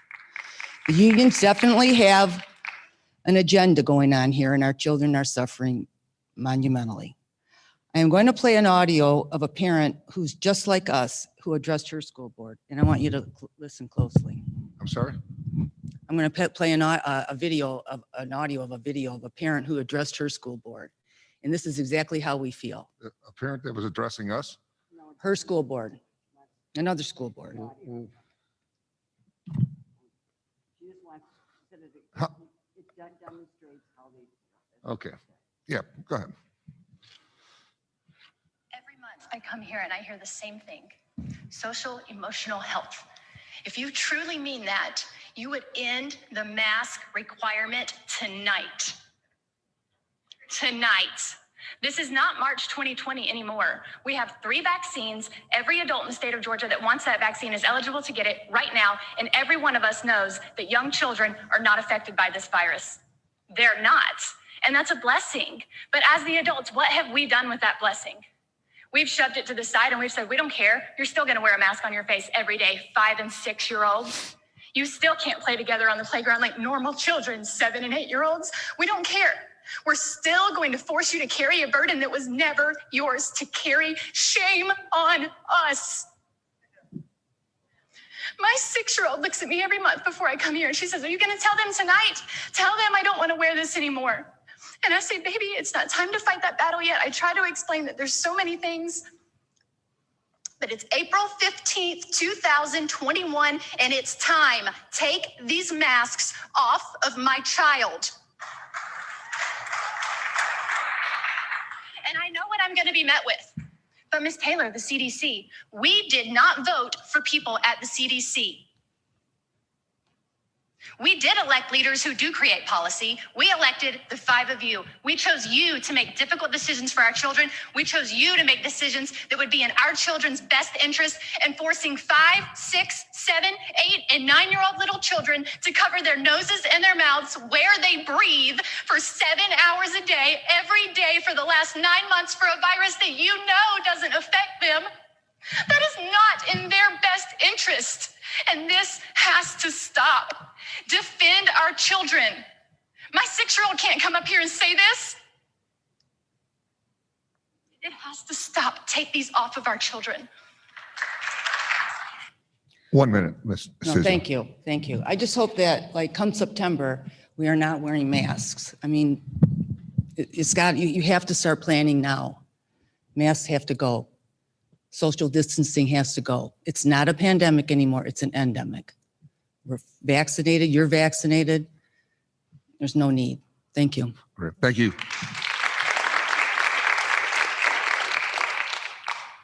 Great. Thank you for your comments. Okay, next we have Ms. Wilson, Ms. Linda Wilson.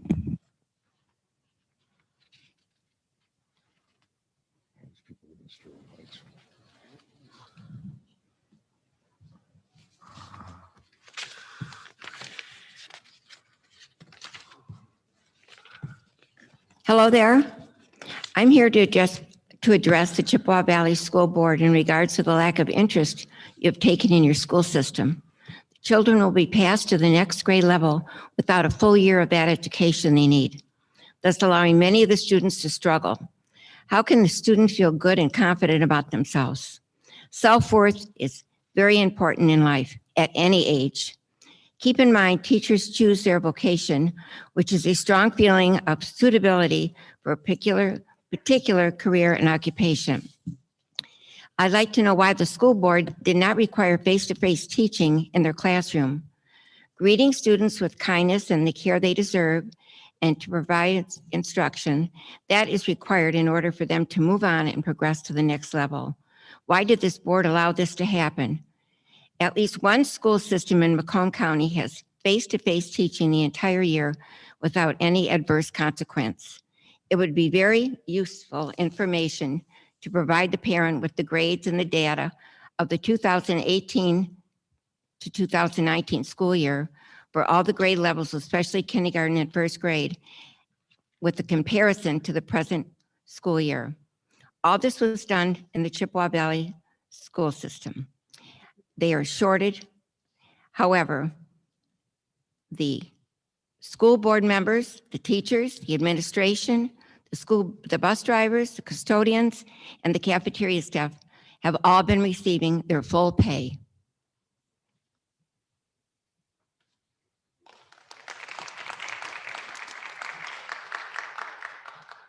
Yeah, thank you for your comments this evening. Okay, next up, I have Mr. Wilson.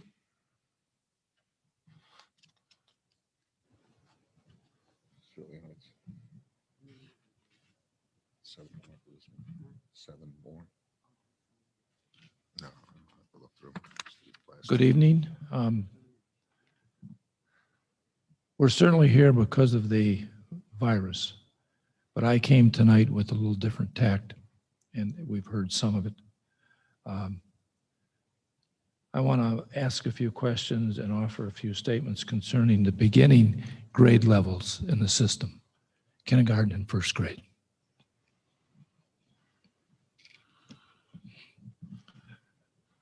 My daughter is a kindergarten teacher who has taught remotely for most of the school year. I'll give an example of what she has experienced. My daughter's class was supposed to be 18 to 20 students. The most that she has respond to her online is 12. Of that 12, 6 was the most that she could get to reply on a consistent basis weekly. So the 5 of the 6 can count to 100. 5 of the 6 recognize the numbers 1 through 20 when given them randomly, but with flashcards. 4 of the 6 know all their letters, and 4 of the 6 know all of the letter sounds. To me, the question then becomes, what happens to the other?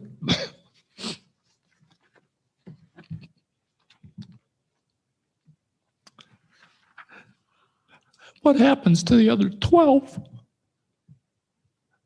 those students? A few of the questions. Without face-to-face classroom, do those kids fall through the cracks? Does the board, again, the question was asked, do you have data for all the kindergarten classes in the system to present to parents, especially dealing with the 18 to 19 school year compared to this one? Does the parent have the option, if the children or their child is not to a point that they would like, can they have that child repeat kindergarten?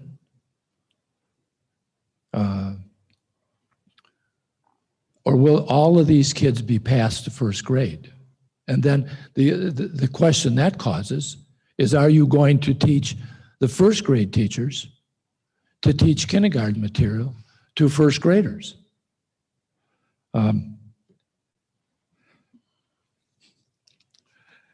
tell you, in looking at this, it's sad for those kindergartners, first graders.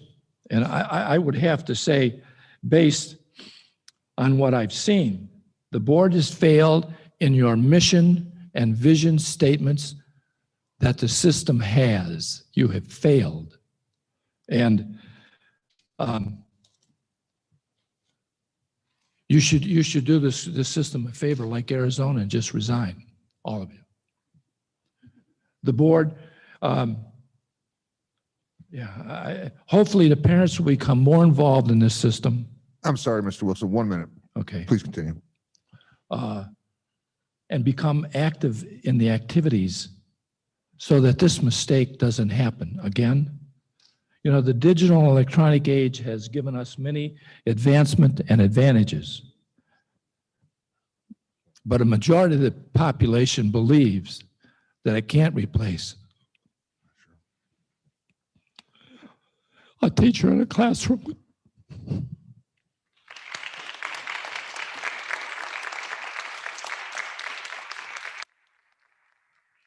Thank you very much for your comments this evening.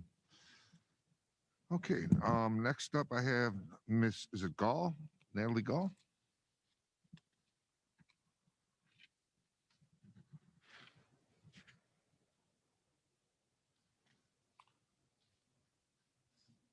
Hi, thank you for coming this evening. Please share your comments with the board. Okay, this may sound a little redundant, but I would also like to address a situation I know my family's not the only one facing. I'm quickly going to take you through the journey of one of my daughters, my 9-year-old third grader, Samantha. She struggled her way through first and second trimester. The lack of consistencies has sent her into intense therapy. She now struggles with debilitating anxiety as well as attention difficulties. CVVA was not an option for her, as learning through the screen proved to be her greatest challenge. We've had months of night terrors, trouble focusing, and tears on a daily basis, not only from her, but me as her mom, as it's been heartbreaking to watch my child struggle all year. As soon as she returned to school and the more steady in-person schedule, her teacher reached out to me saying, Samantha is just a child who needs to be in person. That being said, she is re-engaged in her learning. Her grades have started to show a more positive trend, and most importantly, her overall mental health seems to be improving. Fast forward to the plexiglass barriers during lunch.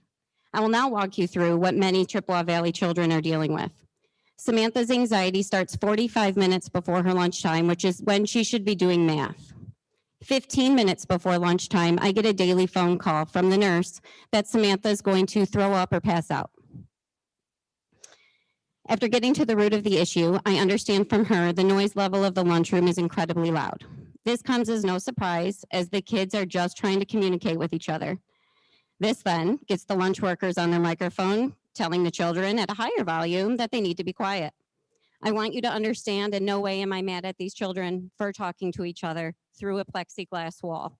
They're screaming, they're yelling, they just want to talk to their friends. For most of the kids, this is time to socialize and relax. My daughter, who does not have a diagnosed sound sensory disorder but has severe anxiety, is reacting to this. You, the board, need to understand that this is a negative situation. The one place where children were able to feel normal and somewhat relaxed during school has been replaced with a nightmare for some children. What I understand from emails I've received from administration is this was to be a temporary fix to help with the rising cases. As we were shown earlier via PowerPoint, the cases are down. I also understand that this policy was not taking away from the district's quarantine protocol, so now it's really difficult to see why this is still in place. I, along with many parents, would like to see the exact science being used to keep these plexiglass walls up. I personally can show you evidence that this is in fact harming our children. How can I do that, you might ask? Well, I invite you all to come to Shawnee Elementary School at 1:15 any day of the week, where I sit with my daughter to have lunch in my car. My kid knows if she calls me, she's taking herself out of a situation that is giving her anxiety and panic attacks. She's 9. She knows that. She knows what it's doing. After she works through her feelings, this is the best part. She eats her lunch, and then I send her back into school where she can have a mask-free recess from the kids she was just separated from. You know those kids are more than 3 feet close. You know that. So it makes no sense. I was told via email last night her principal would be reaching out to me today, and we would be able to address the issue and come up with a solution. She reached out first thing today, and we had a very constructive conversation. She understands the real issue is mental health of children like Samantha. I was very candid in my feelings, and I shared how I feel is not being addressed appropriately from you, the board. We walked through my main concern, which is I don't want to have my child be isolated more when it's not necessary. She shouldn't have to feel punished for doing nothing wrong or for having an anxiety disorder. She listened, and I finally felt heard. Truly, the only solution is to take these barriers down. I refuse to keep putting my child in a situation where she feels like she's having a panic attack, or again, my 9-year-old knows to call me to physically remove herself from a situation she knows is causing anxiety. I know many parents are struggling to help their children's mental state. I'm aware there are many parents that don't have to deal with this. Their children are great. They don't care. That's amazing. That's awesome. I have 2 I truly don't have to worry about. These kids, the ones without anxiety, cannot be your benchmark. There are plenty of Chippewa Valley social media forums that are lit up with parents concerned about the mental health of their children. I'm sorry to interrupt, Mrs. Gall. 1 minute, please. Okay, so in addressing you, the board of Chippewa Valley School District, just so we are perfectly clear, I am a voice that will not be silenced on the mental health state of our children in this district. I will be fighting loudly if I have to be heard. It does not take a scientist to predict the mental health of our children will be the next pandemic. Truly, it only takes concerned parents watching their children suffer to know something that needs to be done. Ironically, however, the science is showing that this is going to be a problem and you're turning a blind eye. This is your chance to make things right. This is your chance to be proactive. And sadly, this is your chance to not lose a bunch of kids to private schools who have from the beginning put the mental health and well-being of their student population first. I'm talking to the board members that need to put their politics, hidden agendas, and fear of what happened in Grosse Pointe aside, and for once, put the children of Chippewa Valley Schools first.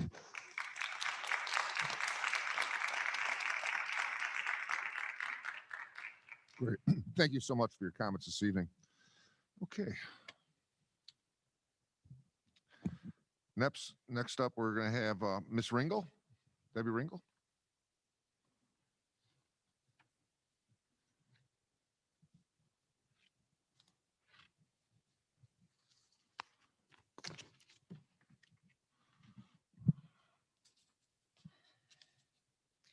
Good evening. As you can see, I'm not a child. I'm an adult, a 59-year-old mother and grandmother and community member. Given that, I typically refrain and will only briefly speak from my emotions, though based on factual events, the following expresses my feelings. Scenario: plain restaurant with my 5-year-old granddaughter. She owns the restaurant, I am the customer. She excitedly comes towards me in her little apron with order pad and pen, hands me a menu, and asks what I would like to order. Then a look of sheer panic comes over her. She rushes to grab her toy credit card scanner, comes back asking me to move my hair back, saying, I have to take your temperature, because of the sickness. Scenario: after an egregious period of extreme restrictions, I go to see my grandchildren, missing the birth of my youngest grandson. I walk in the door, they run toward me, arms wide open, embrace my legs and waist. Then they immediately jump back with a look of sheer terror in their eyes, tears welling up. They emphatically apologize. I'm so sorry, Amma, I forgot. I missed you so much, I just wanted to hug you, because they were terrified to touch me. Now I will speak facts. According to the U.S. Census Bureau for Michigan, there are approximately 10.2 million people living in Michigan today. 21% are under the age of 18. That equates to 2,193,000 children under the age of 18. To date in Michigan, 0 children have died from COVID under the age of 5. 4 between age 5 and 14, 23 between age 15 and 24. And I'm sure we all understand that the science shows that that's with severe comorbidities and existing preconditions.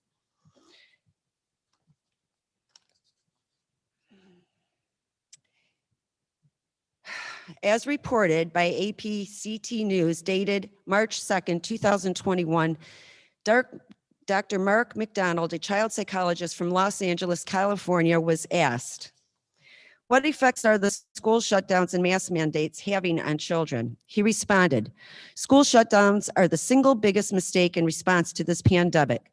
This has become a pandemic of emotion, fueled by an unholy alliance between the media, the teachers' unions, and the politicians. He goes on, the mask mandate for children is damaging them psychologically. It instills and reinforces fear. I treat many children, those whose families that restrict their children from participating in life, being with friends, family, normal childhood activities, unless they and all wear masks, and having the most severe effects. Bedwetting, scratching themselves during the night. Everything is scary. Everything is dangerous. Because of these mandates, we will have a generation of 10 to 20 years worth of young adults who had their immunological issues from lack of exposure, stunted emotional growth with phobia-associated fear. He continues, what are we teaching our children? What they are learning is that they are dangerous to their family, their friends, their teachers. This will result in a generation afraid to live outside of their basements, afraid and unable to socialize or converse with others.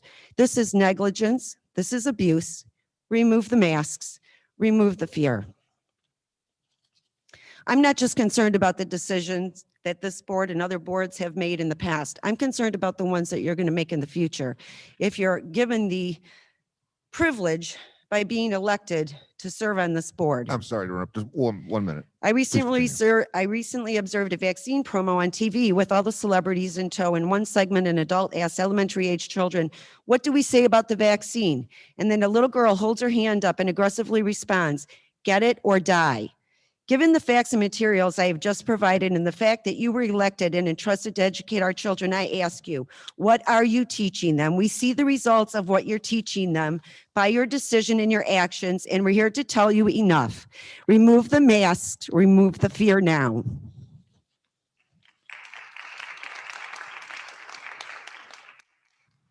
Thank you very much for your comments this evening.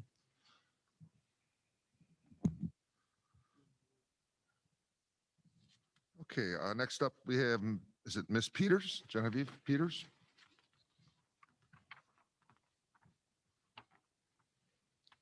Is there a way that I can use the lectern? I'm sorry? Can I use the lectern? The Because I have restroom? some data I'm- that I want to share. The Yeah, lectern. please do, yeah. Okay. You could just take that mic with you. You can take it off there if you want. You just carry it right over or bring the mic.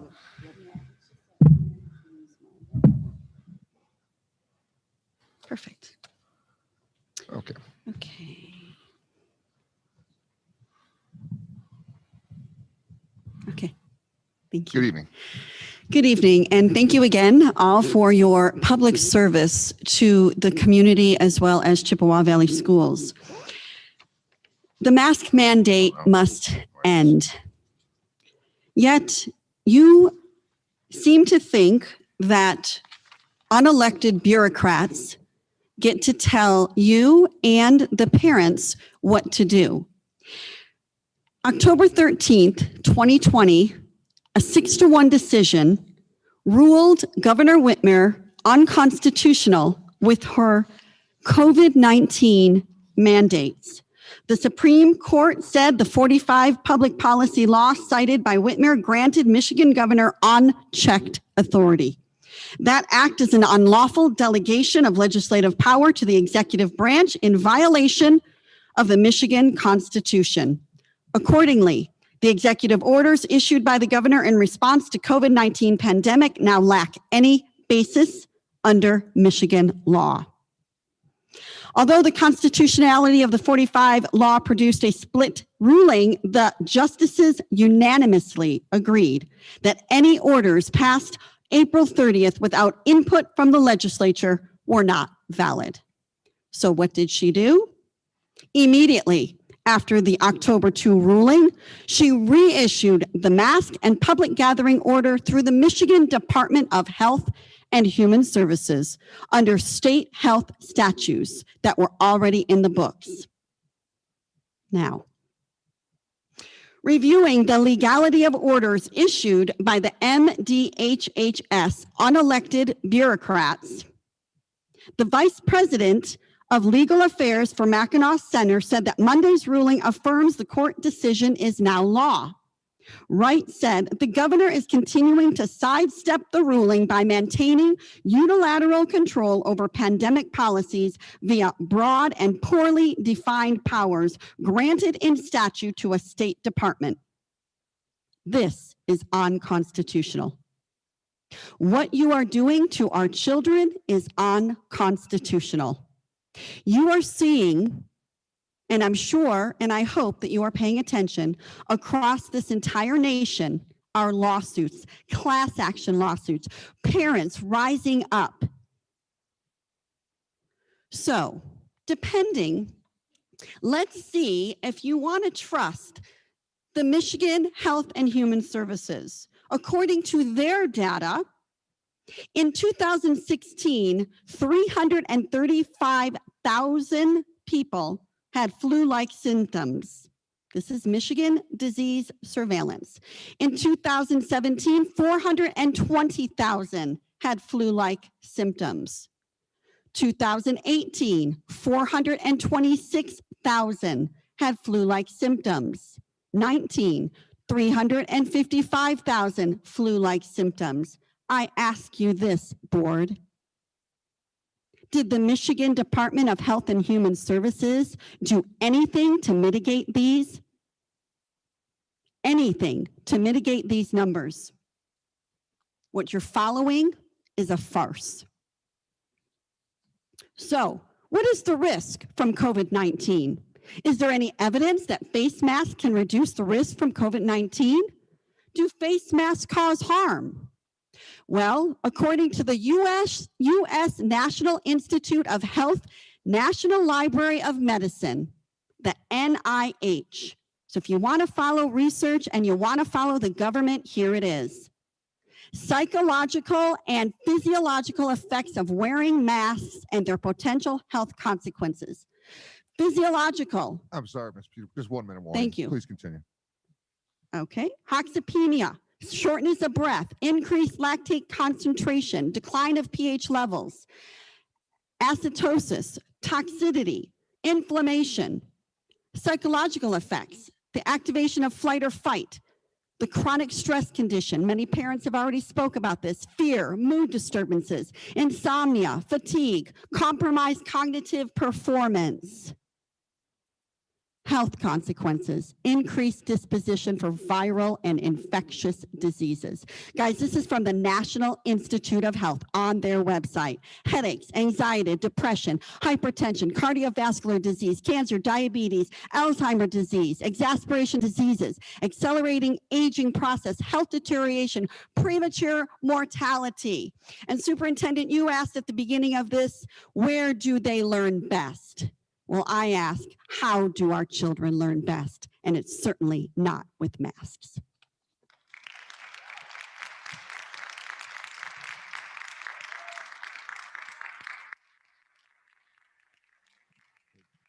Thank you very much for your comments this evening. Okay, next up I have Miss Knight, Megan Knight.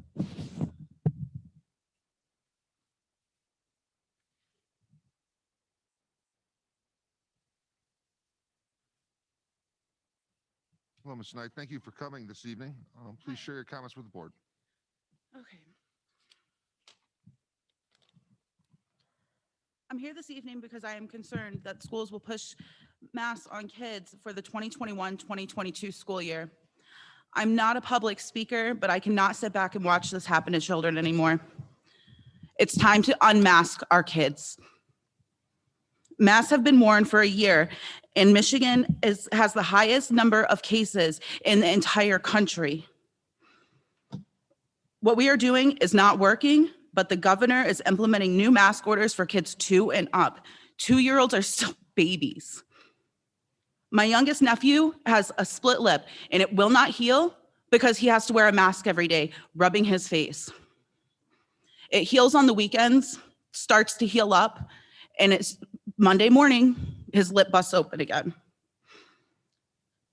The kids tell me that the masks stink.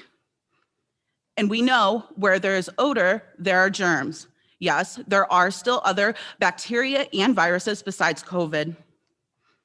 Forcing kids to wear masks in gym class is criminal. It's abuse. Since when did it become okay for educators to abuse children? Children are 43% less likely to get COVID and 63% less likely to spread it. Children touch their face, and we all know all kids aren't wearing new masks every day, so it defeats the purpose that it's meant for. We don't know the long-term effects of educational and social development from face coverings. For infants, it is key for them to see people's faces to develop their language. There's nothing saying that stops when they enter the school system. I won't go into the psychological effects of this, but it will have some lasting effects on these kids. My suggestion to all of you is to not even think about implementing mask mandate for kids for the 2021-2022 school year. You're here to educate our youth, not do the governor's dirty work. What are all of your plans for the fall? I'm not asking you to answer right now. I just think about that. We're gonna mask our kids for 2 years, the rest of their school? If you're more worried about masks and politics than educating these kids, then what's the point of you guys being here? I'm sure, and I see tonight, more people want to know than just me. It's time to unmask our children. Thank you. Have a good night.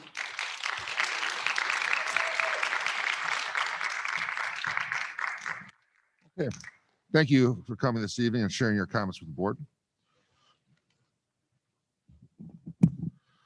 Okay, next up I have, is it Miles? Lewis Miles?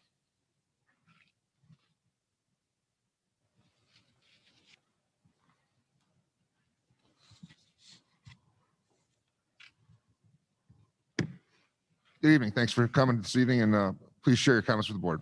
Good evening. Thank you for the opportunity to speak. I unfortunately don't have a prepared statement, as my attendance here was kind of a last minute thing. I was hoping more for a dialogue versus a monologue. I have a lot of questions that couldn't get answered.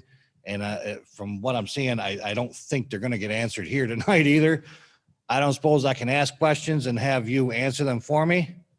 No, this is just a comment section, sir. It's not a question and answer period with the board and the community. It's just a chance for the community to be heard. And well, I tried asking the assistant principal at my daughter's school. She was recently quarantined as of today because of alleged contact on Thursday. So they said this morning, you have to be quarantined for 2 weeks. So I just found all this out today. This all just transpired. Fortunate for me, there was a meeting. I thought maybe I could come here and get some answers as to policy, but. Did you speak to the assistant principal at your I child's- did. I did. And so we could have them contact He you. can't give me answers because he's not in the medical field and he's just following guidelines. I said, well, where do the guidelines come from? Well, they're rules that are issued and passed down from the health department. I said, well, they can't come from the health department because they're not lawmakers. They don't make policy. They just make recommendations. So I was hoping to come here to ask the question, did the school board accept the recommendations? Did they vote on it and accept those recommendations? Or did they just take what was handed to them and run with it and call it the law of the land? Because I called the health department in Macomb County and they said they're not, there's no court orders or anything else. They don't make any kind of laws or rules. They just pass out recommendations. It's up to school districts to make their own rules. So I'm very confused and no one can give me answers. I ask all the powers that I think should be able to give me the answers, but everybody passes it off to someone else. And another one, the person that was diagnosed positive has to stay out of school for 10 days. 10 days.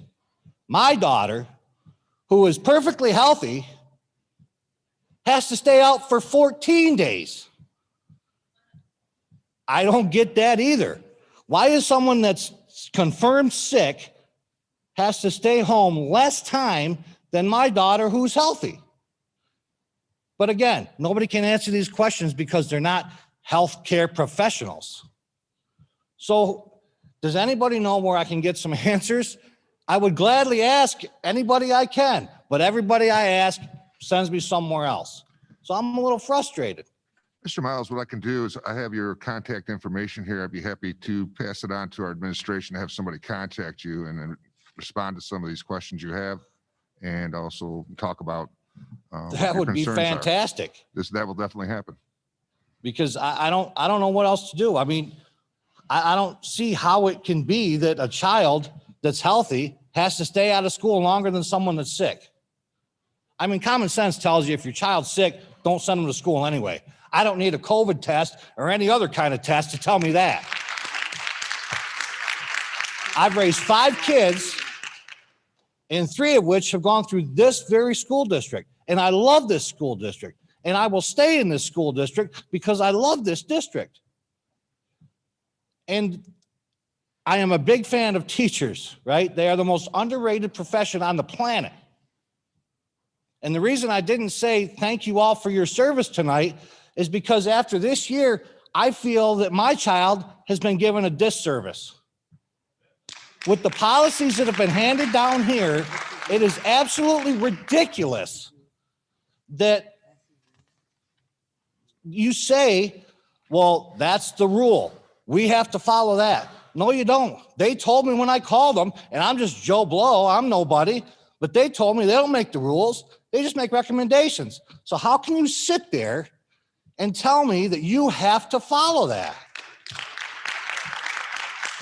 I have never come to one of these meetings because I've always thought that my school district was great and my kids have thrived here. But I am pissed right off about what's been happening the past year and a half. It is absolutely absurd. Okay, 1 minute. Go ahead, please. Well, that's all I got anyway. So thank Okay. you for your time. Thank you. Thank you, everybody. And I agree with everybody else here too. The mask, the plexiglass, what good is that doing? Nothing. Nothing. You're telling me that if a kid has COVID-19 and breathes out of that plastic, it's going to stop? Oh, hey, can't go any farther. I better just sit here and die. I'm a virus. I'm not going to go around it or over it or under it. I'm just going to hang out here and just die and terminate. It's not how it works. Get rid of it. Suicide is up 300%. 300%. Does anybody care about that? Thank you. Great.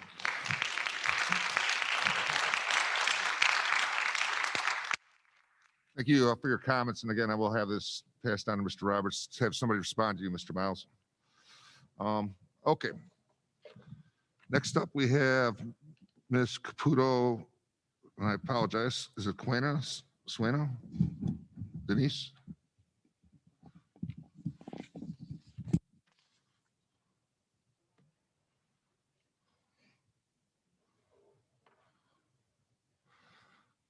Okay, thank you for coming this evening, and please share your comments with the board. You don't have to clean, I'm not afraid.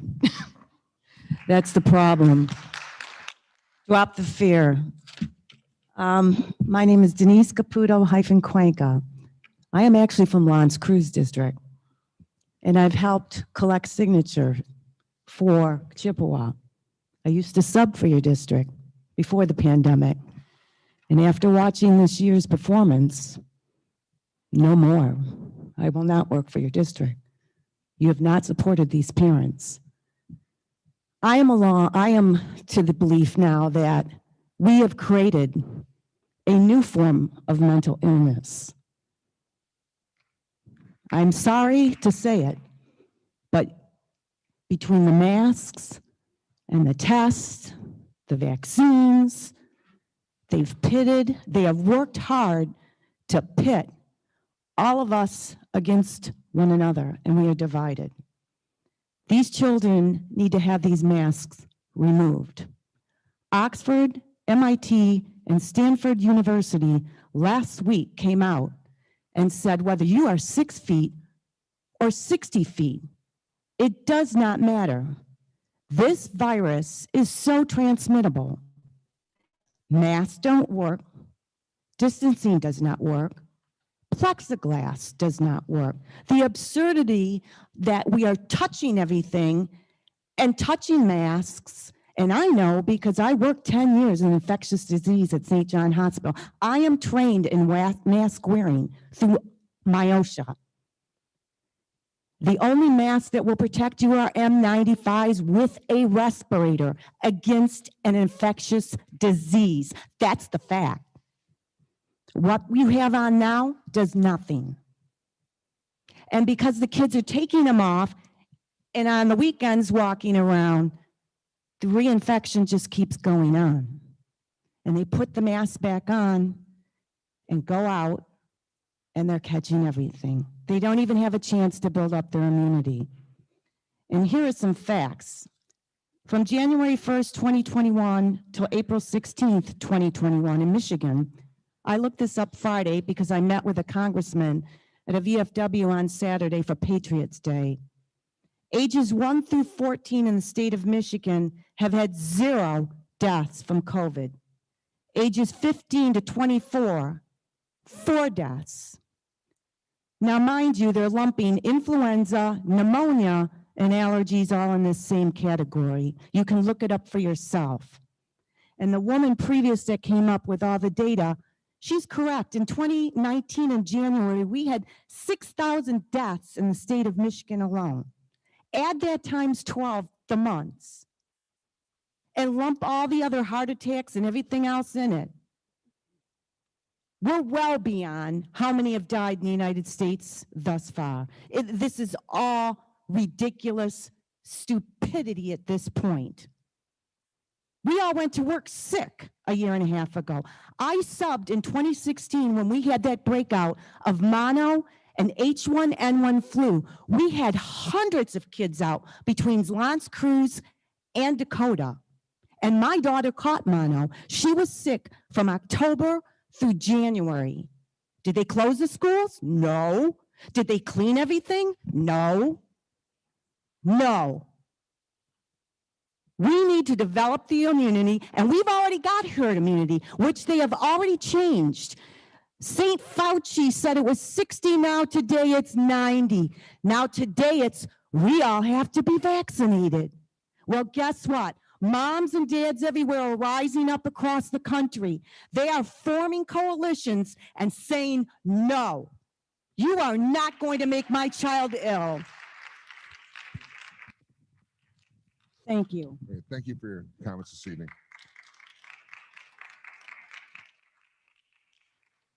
Okay, we have one last request to speak to the board, and that would be Miss Amanda Smith. Ms. Smith?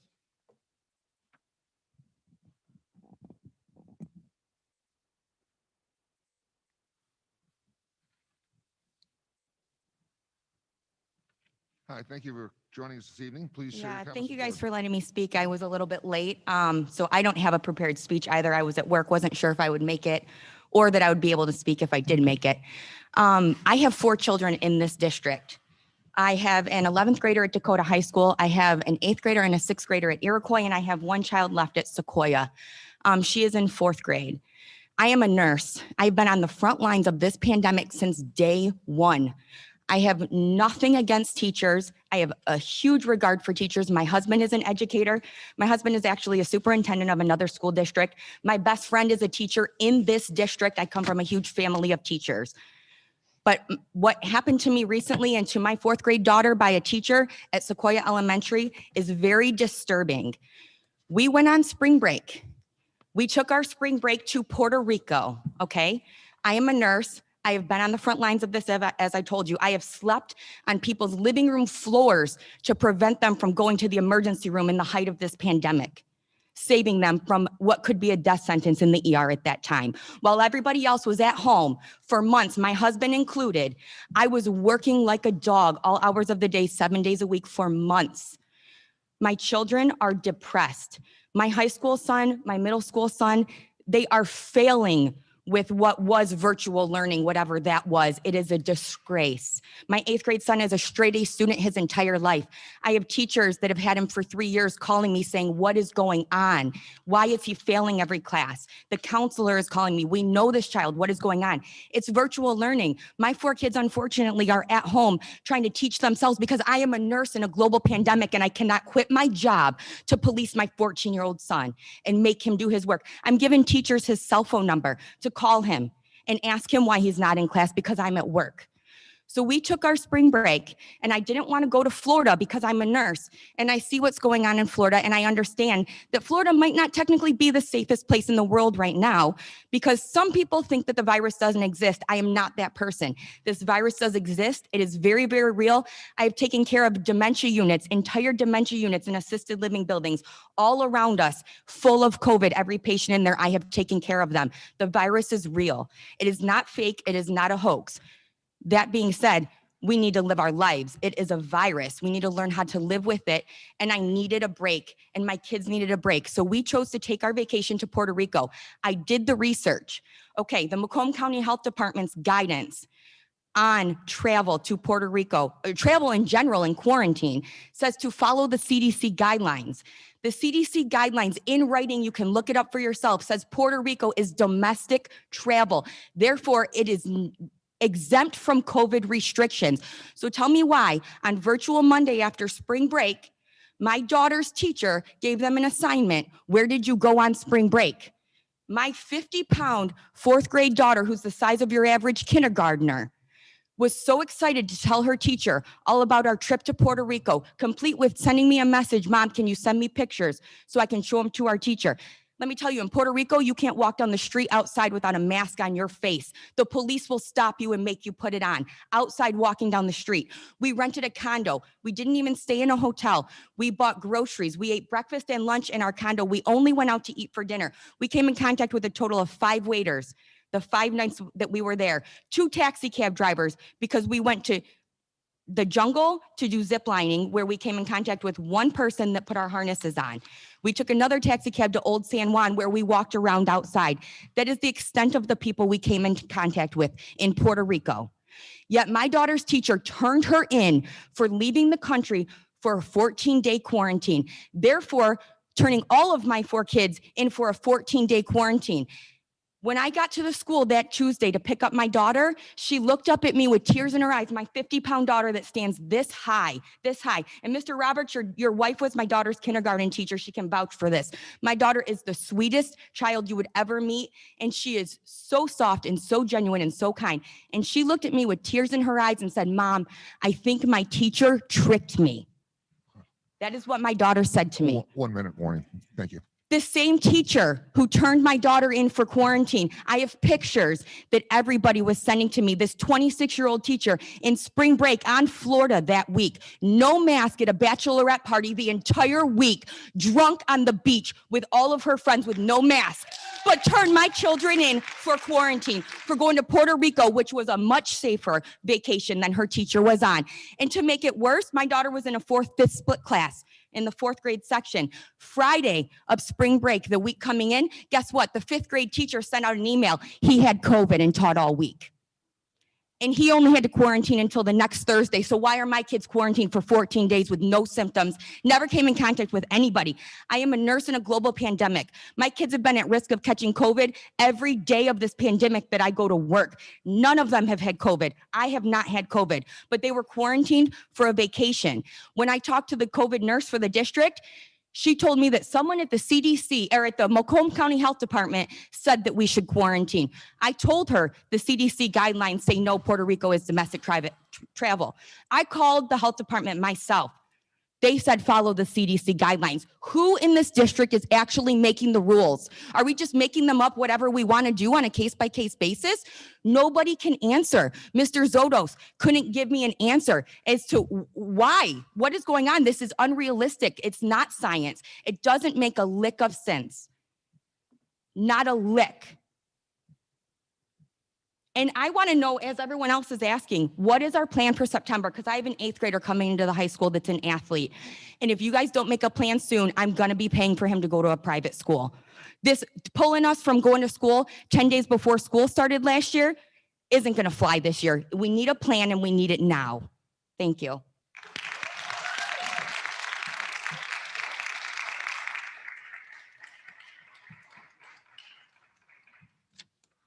Okay, thank you, Ms. Smith, for your comments and for your service to our community as a nurse. It's much appreciated by us. So thank you very much. And I want to thank all the community members here tonight who came and watched, and those who spoke to the board. A very passionate group, and we thank you for sharing your message with us. It's what makes our community really good, is that we have parents that are involved, parents that care. Whether you're one side of the issue or the other, it's what made the school district, or makes the school district so good, is you folks out there, the community, who care and are very compassionate about your children and their education. So on the behalf of the board, I want to thank you all again for coming and being respectful and sharing your comments. It means a lot to us. Thank you. Okay, we're going to move on to item F, old business. Have none this evening. Moving on to G, new business.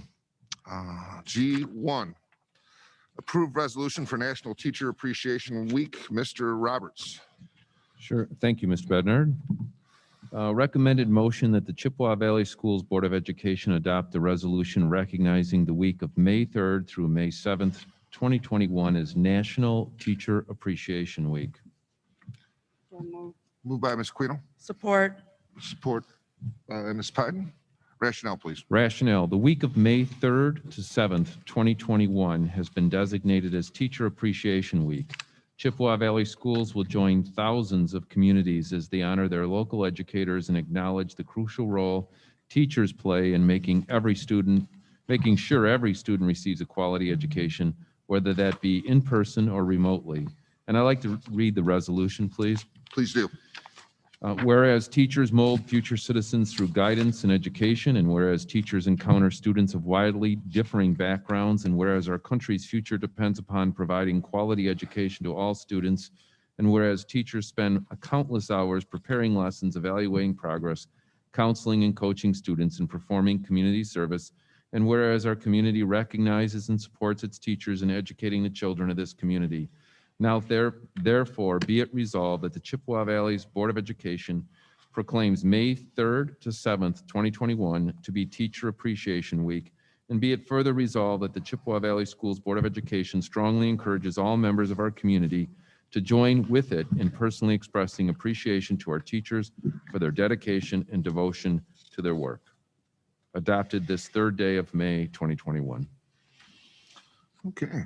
Questions, comments by the board?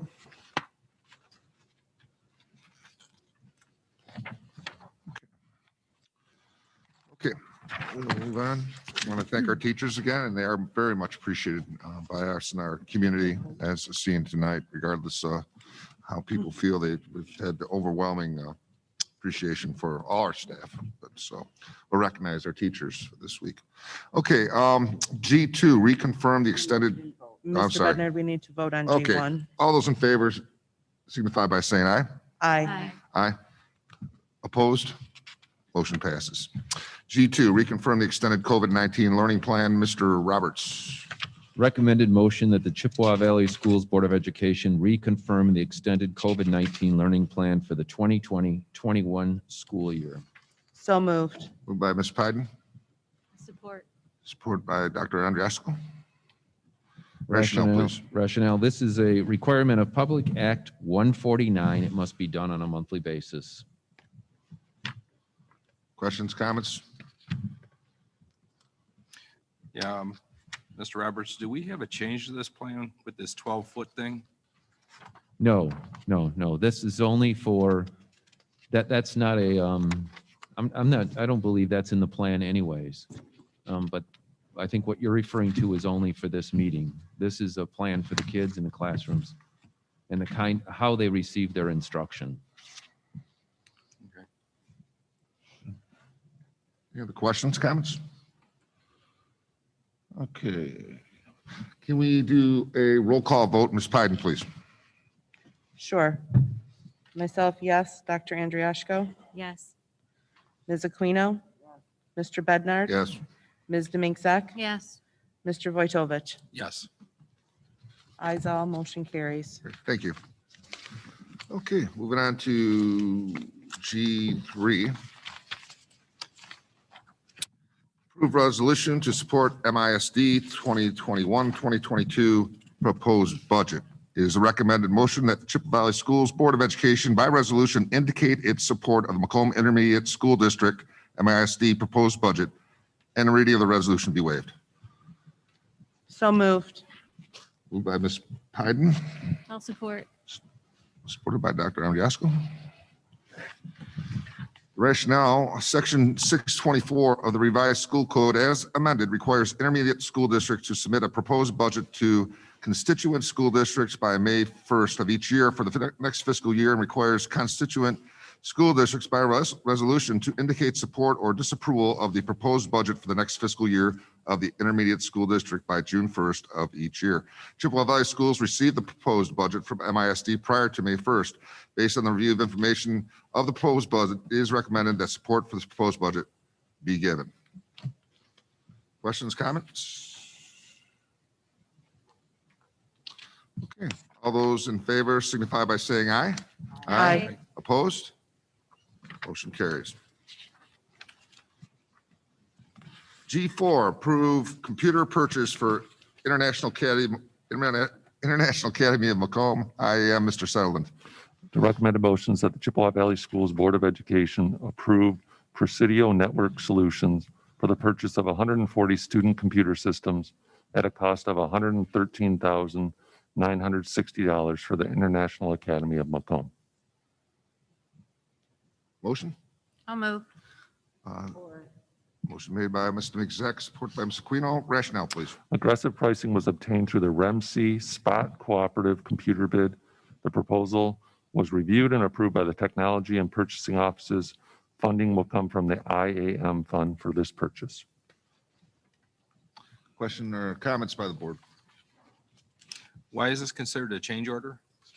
This isn't a change order. This is to approve a purchase for the International Academy. The Okay, I'm on International. the wrong one. I apologize. Okay. Okay. Other questions or comments? Hearing none, all those in favor signify by saying aye. Aye. Opposed by nay? Motion carries. All right, G5, approve change order summary report, March 2021. Mr. Sutherland. The recommended motions that the Chippewa Valley Schools Board of Education approve the 2018 bond issue change order summary report for the month of March 2021. Motion? I'll move. Moved by Dr. Andriasco, Support. support by Mr. McZack. Rationale, please. This work consists of changes to existing contracts for the purpose of owner-requested work, deducts, code compliance, or hidden conditions on the construction and equipment projects. All amounts are within the contingency budget allocation. This report was reviewed with the Building and Site Subcommittee on Monday, April 19th, 2021, and funding will come from the 2018 Building and Site Fund. Questions or comments by the board?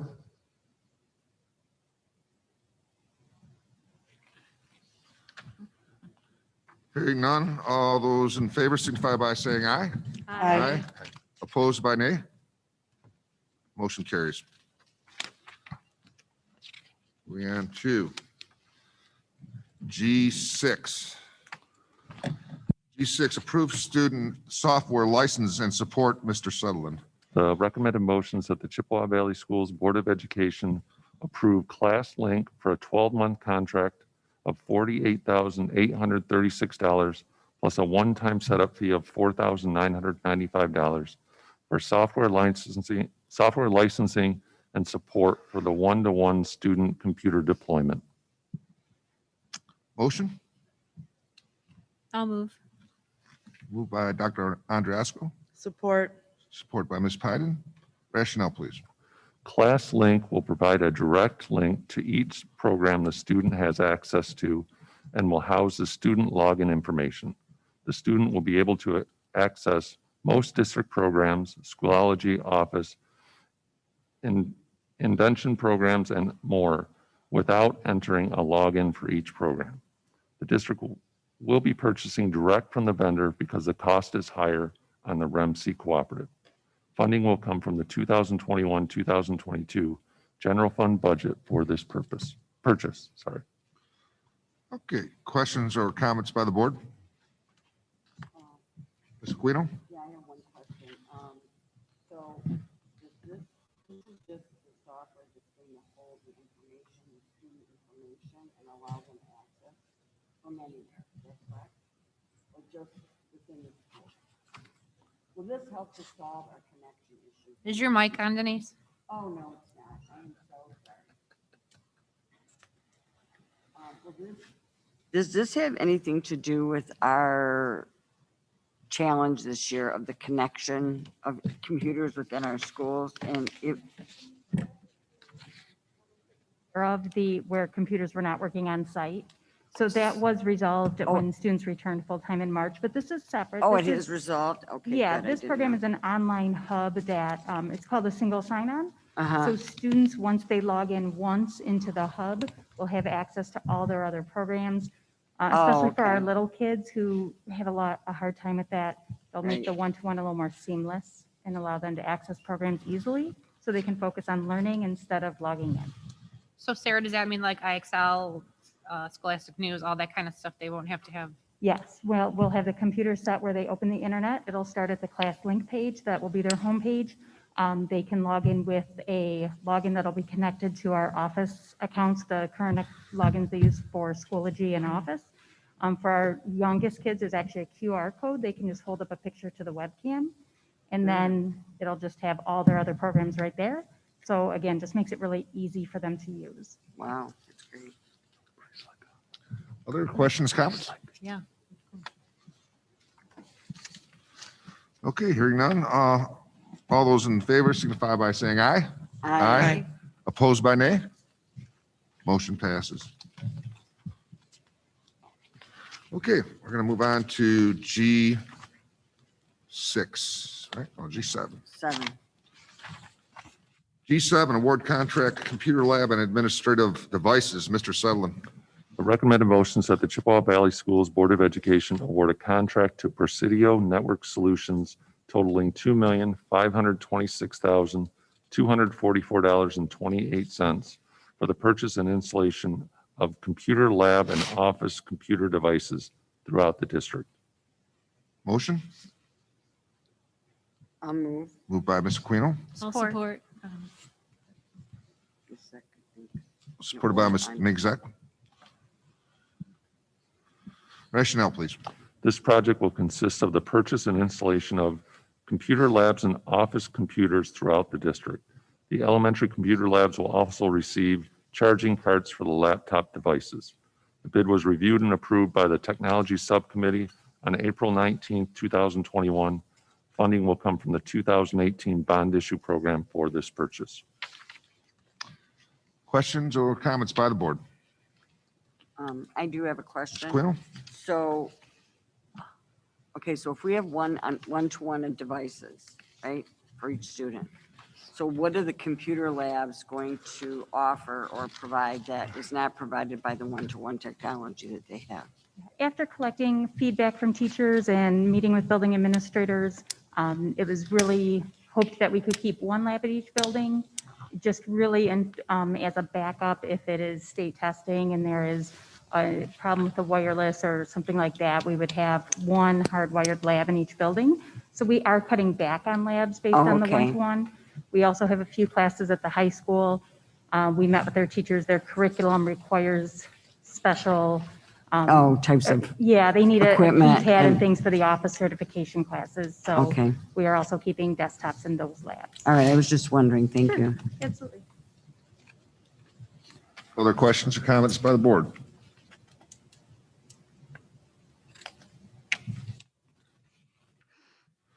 Okay, hearing none. All those in favor signify by saying aye. Aye. Opposed by nay. Motion passes. Thank you. All right. All right, moving on to H, union communication. Do we have any union leadership that'd like to speak to the board this evening? Okay, thank you for coming. Administration reports, Mr. Roberts. Sure. We need to take 2 minutes.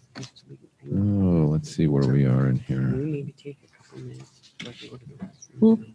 What time is it? Too far. Okay, all right, go ahead. Carry on. I'm just getting to the right slide here. Okay, I wanted to give you a little update. We're just of- going to take a 2-minute recess. Sure. Yeah, Yeah, I that just- would be Real that's quick, perfect if time. anybody has to use the restroom. Feel free. Okay, great.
Where's Ron? Okay, sir. Mr. Roberts. All right, thank you. Let me get this ready here. Okay, I think we're good to go. All right, I'm going to give you a little update on some really good stuff in our school district that we should all be very proud of. So, as we all know, with the challenges we've dealt with this year with the pandemic, in spite of that, we have staff and students and alumni that can continue to do things that bring us recognition to the school district, positive recognition, and on very broad levels sometimes. So we're going to start here, and this is the Dakota dance team, and they recently won a national championship. And as we know, for any of these organizations this year, their years were not easy. This group of students from Dakota had to endure virtual tryouts, outdoor practices, quarantines themselves, and they came up with a little model for the team, which I think is just wonderful. Together we can, together we will, mind over matter. And they were the first ever national champ in dance from Dakota, and it was all about a jazz routine. Here we have through community ed, our Indianettes and Sequoiettes, who also won national recognition this year. The Indianettes, which is the elementary program in jazz and POM, and the Sequoiettes in POM. So congratulations to all these students. I know how hard they work. And this is an individual accolade.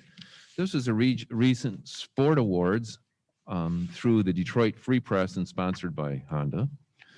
And this is actually, these are the wrestlers from the Detroit area who were recognized. There were actually 6, but the 3 below these none of them were from Chippewa Valley, so we kind of made the picture a little smaller to make our student bigger. And in the center of these 3 is Brendan Ferretti from Dakota High School. Brendan is a 3-time state champ. Number 1, 3 years in a row as a wrestler in the state of Michigan. I think in his 9th grade, he placed 3rd. And I have always said, and I don't want to offend any other sport, no one works harder than a wrestler and the things that they endure. And furthermore, Brendan Ferretti will attend the U.S. Naval Academy next year. So think about the dedication he had to his sport, simultaneously being dedicated to his studies. So congratulations to Brendan. This is really, what an honor. A 3-time state champ, and then going to the Naval Academy. Well, sometimes we have students who have left us before. They're still doing wonderful things, and we hear about it. This is 2017 grad from Chippewa Valley High School, Jack Andrews, who was recently named Oakland University's top male scholar. He's a bioengineering major. He also was involved as the event coordinator for their engineering and biology society. He was vice president of their club soccer. He won $1,000 for this award, which is really nice. And Jack will attend U of M, earning an advanced degree. He will go to U of M next year in biomedical engineering, right there out of Chippewa Valley High School. And we've heard about Sean Murphy Bunting before. Well, he still continues to do good things. As you know, he plays for the Tampa Bay Buccaneers, and Tom Brady got to play with him this year. And he gives back. The Chippewa Valley High School football program received a $2,500 grant for equipment, which was arranged for by Sean. And then he's also established 4 $5,000 scholarships, which are available for Chippewa Valley High School student athletes, plus some other schools that he sponsors in Florida. So congratulations to Sean, and thank you to Sean for remembering us. We also recently, through Chippewa Valley High School, received a nice honor, I believe, something we should not be forgetting about in these trying times, and that's the importance of being green. And this is a staff member from Chippewa Valley High School, Kevin Bai, who sponsors the Green Committee. And Chippewa Valley High School was named the top green school in Macomb County. This is the second time it's been given this honor, and it won't be the last, and it won't be the last because this guy right here is so dedicated to this cause. And he puts other schools in the county to shame, even though they're all doing great work. He's just amazing at that. It's a passion of Kevin's. And then also, just on Sunday, our teachers were recognized by the Macomb Daily. They were voted the #1 teachers collectively in the county. So none of us were surprised by this honor. And I just want to, thank our teachers for doing wonderful work that they received this collective accolade from the Macomb Daily. And then also, it is Teacher Appreciation Week. We did the resolution earlier in this meeting, and it has been a year of challenge for our teachers. And in spite of that challenge, they can keep their eyes on the prize and continue to do the best work that they possibly can in any given situation this year. So I just really want to recognize our teachers for doing what they've done to meet the needs of our students in a time that it's a challenge to always meet their needs. So those are some wonderful things that have happened recently regarding our school district. So that's it. Thank you for listening to that. And Mr. Bednar, we're going to roll right into a curriculum update, if that's okay with you. Absolutely. All right. And I think we're going to bring up Mr. Kozlowski, and we're going to go right there, right now.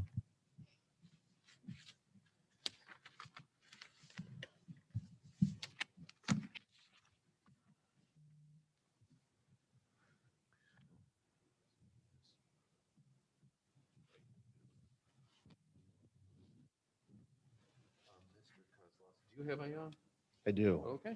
I think mine's going to control the big one, and then I think you have to control the little one, if I understand. I think there it is. Okay, I can do that.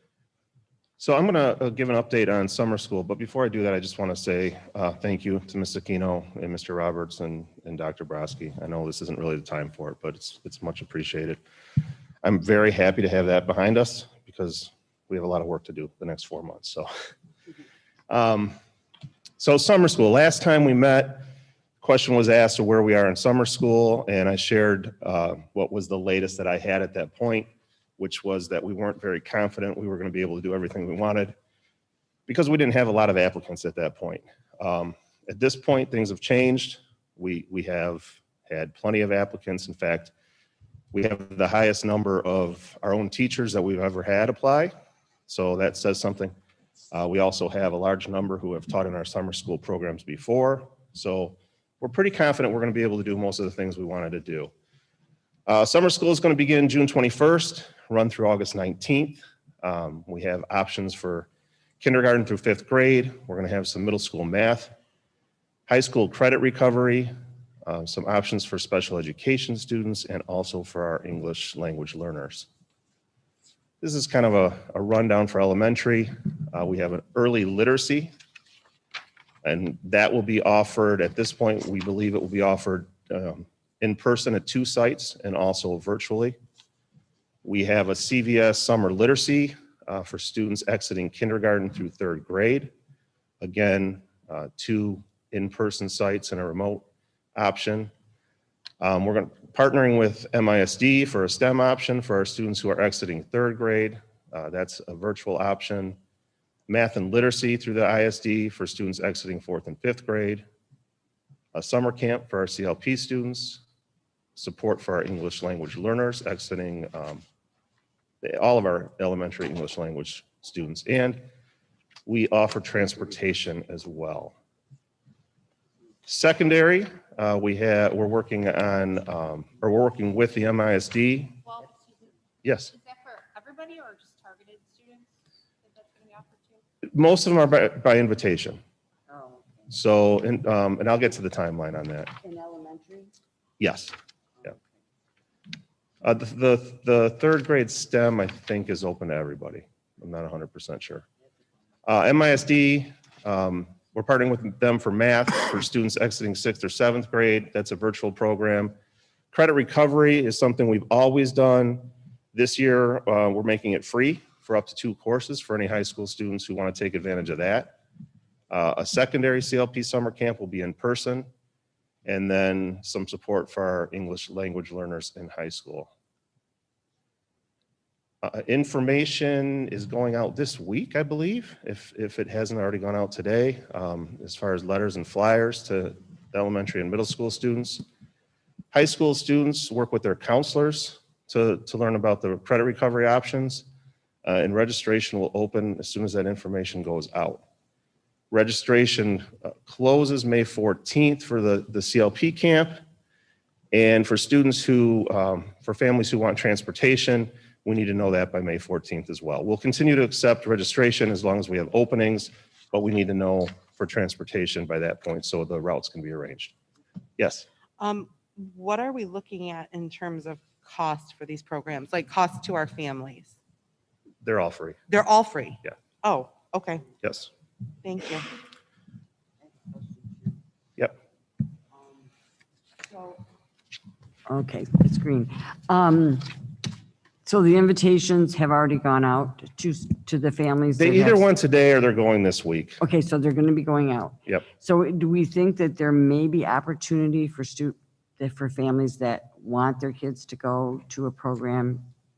If the kids that are invited don't choose to go, then what? Do we open it up for other people or no? We would do that, yep. Okay. But we're targeting the ones, using the data we have to target No. the students we know need it most first. Absolutely. Based on our capacity. Absolutely. Thank you. I just got a follow-up too, Walt. Yes. So, yeah, so obviously we have identified children that need, extra help, and then they're going to be pushed towards, attending this by the district. And this is kind of what Denise was at, but so we have a benchmark. We're looking at these children too, right? For grade level expectation, obviously it's probably been difficult, but the children that are being invited are not hitting that benchmark. Is that what it is? I mean, I guess what we're getting at is, what if the family wanted to get additional help for the student who is having trouble through the instructional we had this year? Is there something for them too, or is this simply somebody to bring up to that mark?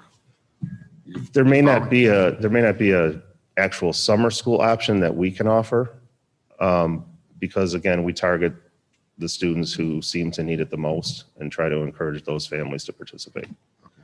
So we're trying to get them to that mark. Yes. These children have been identified. Yep. Okay. Thank you. So CLP camp begins June 21st. Elementary classes, high school credit recovery begin July 12th, and middle school classes will begin July 19th. Right now, we believe we're going to have capacity for about 700 elementary and middle school students. Typically, we have at least 100 high school students in credit recovery. It's really hard to know right now how many are going to take advantage of that. It's the first time we've been able to offer it for free. So we're saying we believe we'll have at least 120. And at this point, we have at least 70 staff members that are going to be involved. So it's quite a bit to do that much. And, we're going to do the best we can to meet the needs of as many students as possible. We know that we aren't going to be able to fit everybody in. We also know that right now there's some families that are ready for a break and might not really want to commit to summer school. So we'll also be pulling together resources and send them out. There's some free resources, also some resources that we're looking at purchasing that we can push out and kind of give families some direction of what might be most beneficial for their students.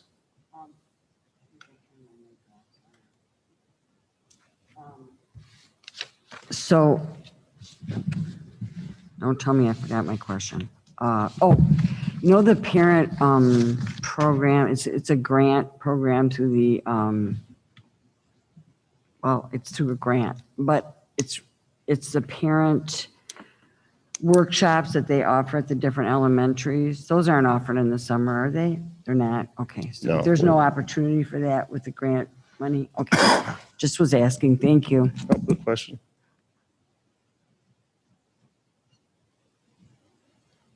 Further questions by the board? Okay, thank you. Thank you, Walt.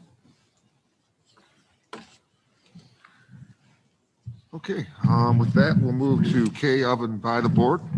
Questions or comments by the board? Yes.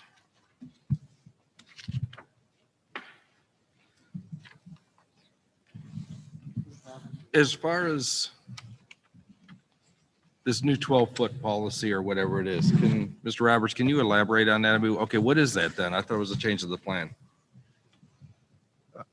I'm sorry, could you repeat that? I didn't hear that very well. The new 12-foot thing and all that, if you're saying that's not a change of the plan, what is No, that? no, that's only to, I worked with our district attorney to better understand some of the requirements of the Open Meetings Act and things we need to do to ensure that we're in compliance with orders from the Michigan Department of Health and Human Services.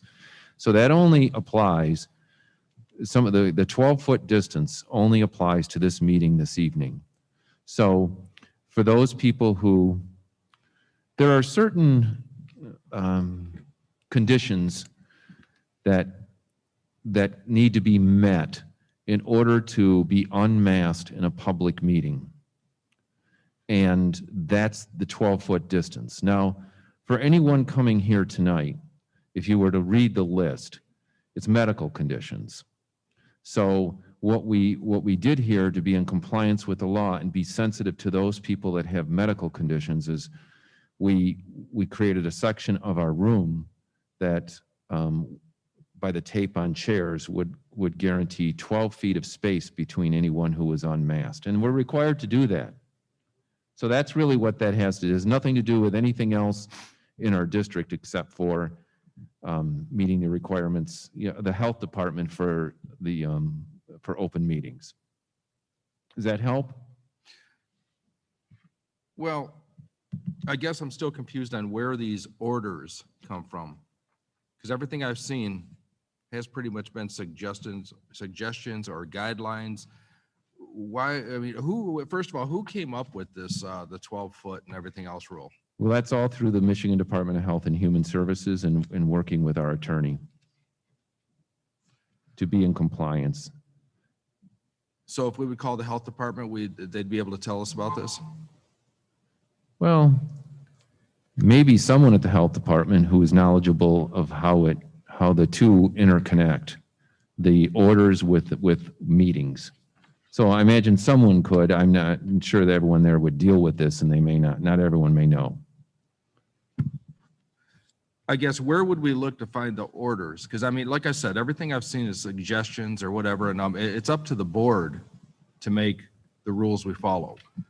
Well, so if you're saying there's orders, I guess where would I find you know what orders? I can do is I can share with everyone, all board members, I can share the attorney's opinion, and that would be a good place to start because they, in their opinion, they cite things and help. Be honest, it really helps me to understand things. So I could share that with the entire board. I mean, yeah, I'd like that too. If we can make sure that it does include where we could find this information ourselves. Normally they cite things. So, and if you find that it doesn't quite dig far enough for you, if the board wishes to do that, we can dig deeper. Okay, but the board didn't have anything to do with this, right? I mean, it was just our attorney that came up with this? Well, yes, and right, the board had nothing to do with making the analysis of what we should be doing. But, I guess I look at it as the board has an obligation to do the best that the board can do to meet, rules and regulations that are required of us. Okay, if you can give me the information from the attorney. Sure. We can start In there. fact, Mr. Bednard, if you would like, I'll send that attorney's opinion about information related to the changes in this meeting tonight to all board members tomorrow. Absolutely. Okay? That'd All right. be fantastic. And, I want to, for Mr. Vojtovich's sake too, I know he had a question about change orders a week or two back or meeting two. Mr. Atkins had a really good, did you get that pamphlet that showed how change orders come about? I did. I'm very familiar with how Okay. change orders work. But I will say it was brought to my attention, there was a misunderstanding. I didn't realize that it was a district requested change order. And that's why I questioned it. Okay. I thought it was just a change order that the company said, oops, we missed it and we weren't going to pay for it. So, That's why to make sure you had that. yeah, I did get that. I'm very familiar with change orders. That's why I questioned it. Okay, excellent. Okay, yeah, if you can get that out to the board members, Mr. Roberts, as far as the opinion is of our council regarding interpreting state orders for public meetings, I guess is what we call it. Okay, any other comments, questions by the board? This makes that? I would like to bring up the idea of having a board workshop, possibly like around the end of the school year or so. Just to, number one, get familiar with the two new board members. And maybe work out some of the issues that we're having going into next school year. Board workshop. I think everybody's good with that. Any objection to having a special meeting workshop? There might be a few things we could tackle too, Yeah. other than, No, I fully support that. I think that there's some things we need to, no, I made a lot of notes tonight. maybe so like there's things after I'd the like to graduations discuss. kind of thing. So Or- somewhere How would that work? 24th, Um, 1st, 7th. You So 20, Call a board workshop. somewhere. Yeah, What do you mean, how does it work? It's just not a normal meeting time. but it is an open meeting. So I mean, we'd still, Yeah. okay, so it's an open There's- meeting. It's just a different time. Okay. Yeah. Sometimes there's. So it's basically like a special meeting. Don't, It- yeah. Right? Yeah, it's It's an usually open a meeting different without format. comment. Okay. Like- Yeah, it's an like open those- meeting, but it's without comment. Okay. from Yeah, the we don't do it from the community, So community. that we can just do our That work. Type of workshop is special. There's no from the community. It's just pretty much, we get to, right down to the subject. We open the meeting and, tackle whatever we have to call that workshop for, so. Okay. Yeah, if you have some things, obviously we'd like to see what the start of next year looks like, as I would parents like were to, saying tonight. Yes. And then anything board members would like to have discussed in that workshop, please email Ron and copy me maybe, CC me, and send to Ron. And then Ron can put a list together of a couple things and see if we can knock some of this down. I know that I've been talking to Mr. Sutherland about a bond budget workshop also. Mr. Sutherland has informed me that next board meeting, we're going to have a section under new business where he's going to have some figures for us to look at as far as where we're at, snapshot Thanks for the up warning. till now. So we'll get that. Bring some caffeine As to far that. as dates, Ron, we'll look at June. Let's Yeah, we'll look at the calendar and Yeah, like, you don't have to talk. we'll figure see what out we can do. I'm soon. sure we can find something in there that will work for everyone. Yep. Okay. Mm-hmm. So I like your idea of if people have thoughts about good topics, then if you would send them to me, maybe copy to Frank. And then also, I mean, if it gets to be kind of a long list, sometimes it may be too long, we could maybe come up with a way to figure out, prioritize what's most important. But let's start with some ideas of what is important to you. Okay, great. That sounds like a plan. I just And had give one- us time to come up with answers too. I just had one other thing too. Yeah. At the last meeting, Dr. Broski spoke about the third grade reading retention law, and we had a copy of the resolution from the state board. And I was just wondering if anybody else on the board was interested in doing our own resolution. I've been a opponent of that law since the inception, and so I just wanted to throw it out there if anyone else is interested in. I would support that, Ms. Yeah, Dominguez. so, yeah, I would too. Are you looking for a resolution? Yeah, Okay. for the next meeting. That Okay, could you send some info over and Ron and Kim, CC me, and Yeah. we'll get that done. Okay. We'll put it on the board for agenda. Okay, thanks. Okay, excellent. Ms. Aquino. Well, I made a lot of notes tonight. I first want to start off by I really just need to make some comments for my own emotional well-being, okay? First of all, I'd really like to, it was emotional this evening, and I feel very bad for parents that are struggling, that their students are struggling with emotional issues. And that's one of the things I'd like to talk about in the workshop is like, what options do we have? And I know they don't want us to follow the guidelines, but I'm not sure we're comfortable with that, but we can talk about it. For those families out there that have had those issues, I my heart goes out to you, and I'm just very, very sad and sorry for that. I wanted to ask a question. One of our speakers tonight said that we should not have any virtual program for next fall. And I don't necessarily agree with that because I think there are parents that want it, but I'm curious, it was today the last day for sign up? Tomorrow is? Oh, Sunday. So at this point in time, have we had many families sign up for virtual academy for fall? 400, so that's a lot. Okay, so my point is, I mean, I know a lot of parents left, but there are parents out there that want a virtual program for their students. And so I think that we will be offering it, so whatever, that's near the, that's, I don't want to, I'm not going against that person, I'm just saying I think there's a desire in our community for that. I also, just a minute, I have just a lot, I just want to, okay. I just wanted to say that there were a lot of people here tonight. Obviously, most of them agreed on mask wearing and on the barriers between in the lunchrooms and with quarantines. I would like to get some information on quarantine. Are they thinking about moving it back to 10 days? I mean, I can understand what the parents are saying in some cases. But one of the things that really concerned me that was said tonight, it not concerned me, but that I guess I'm very passionate about, is that I know that our community is disappointed in the decisions that we made in August.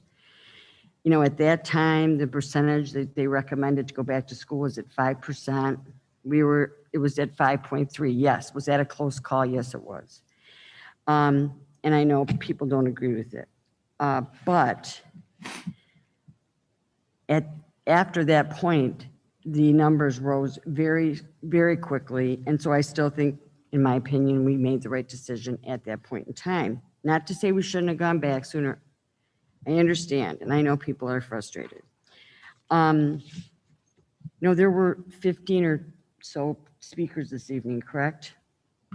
And I certainly respect their opinion and am willing to take all of their suggestions into consideration.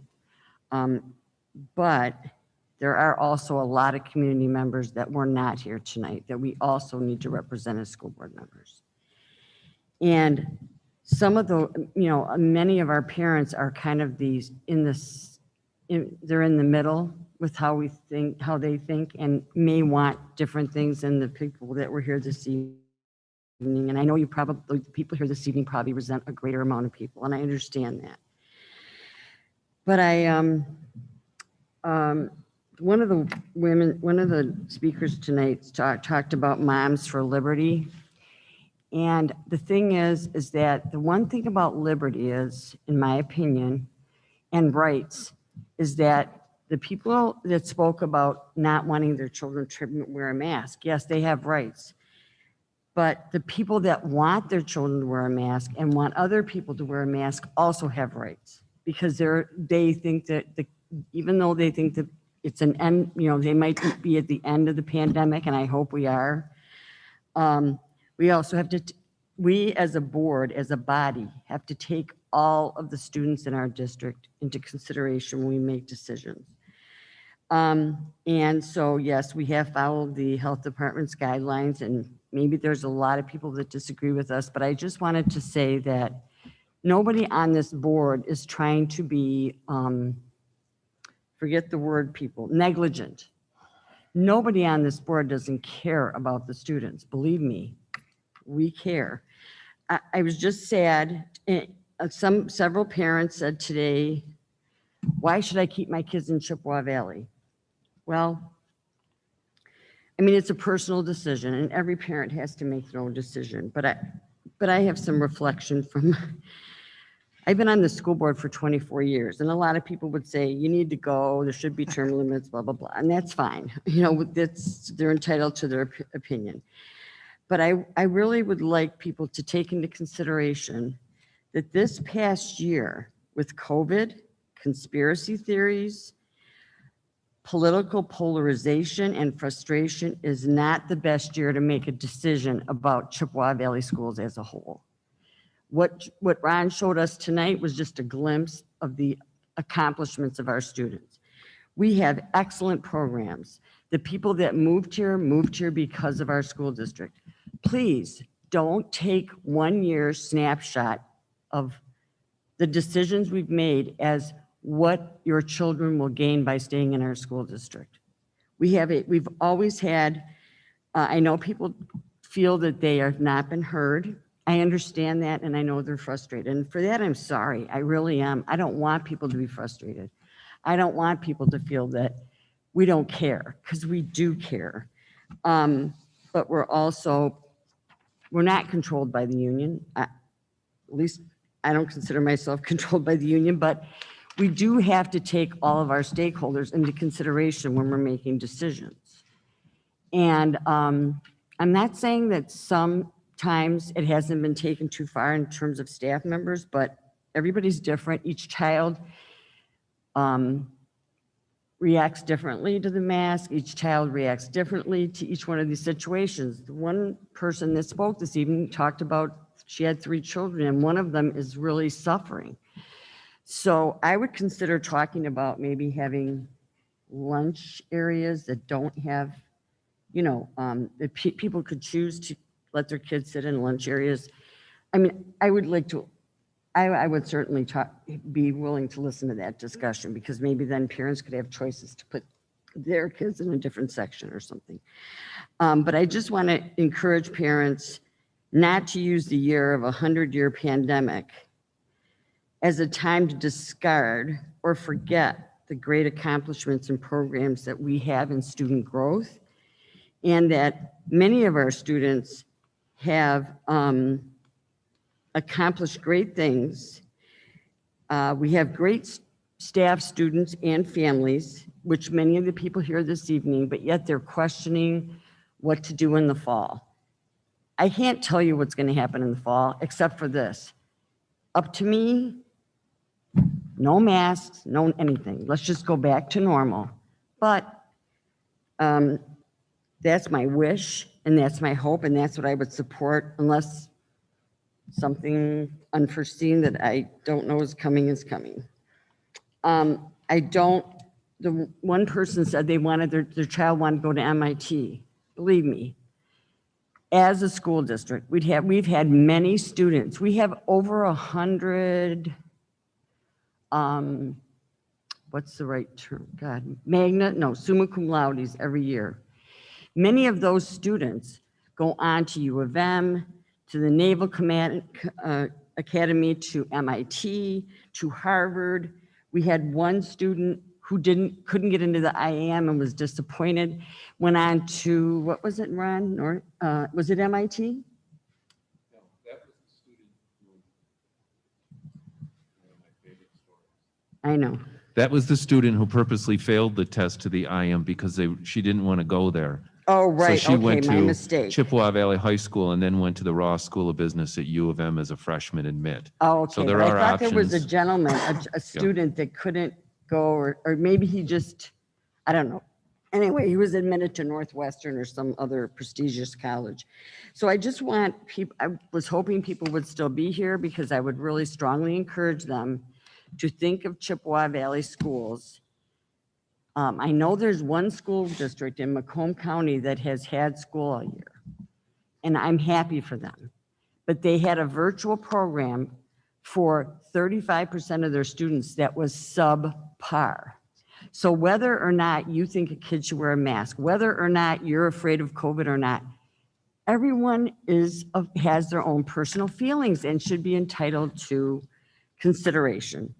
So I think that is, I understand the frustration about the spring break thing. There was just a lot of things. Oh, and the gentleman, the grandfather, he made me want to cry, which I think I did, is that I would love to know if his daughter, it's a very sad story, he didn't say, is she teaching virtual? Because if she is, her parents made that commitment to, I don't understand why there's so many kids not doing well.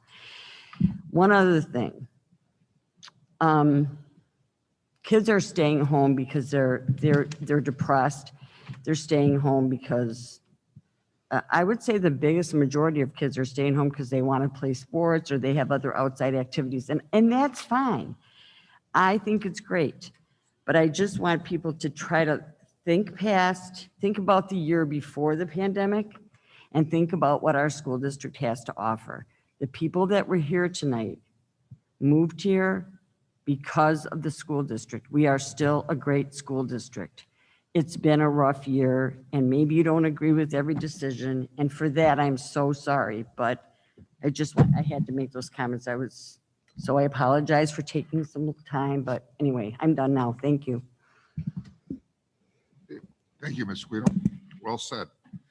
Frank, I just have something, Ms. but it's Hyden, yes. it's going to be quite fast.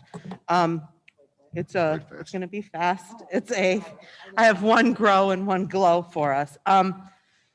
The first thing is, I had mentioned this to our board members earlier, and I heard a lot about this today from our community and about mental health.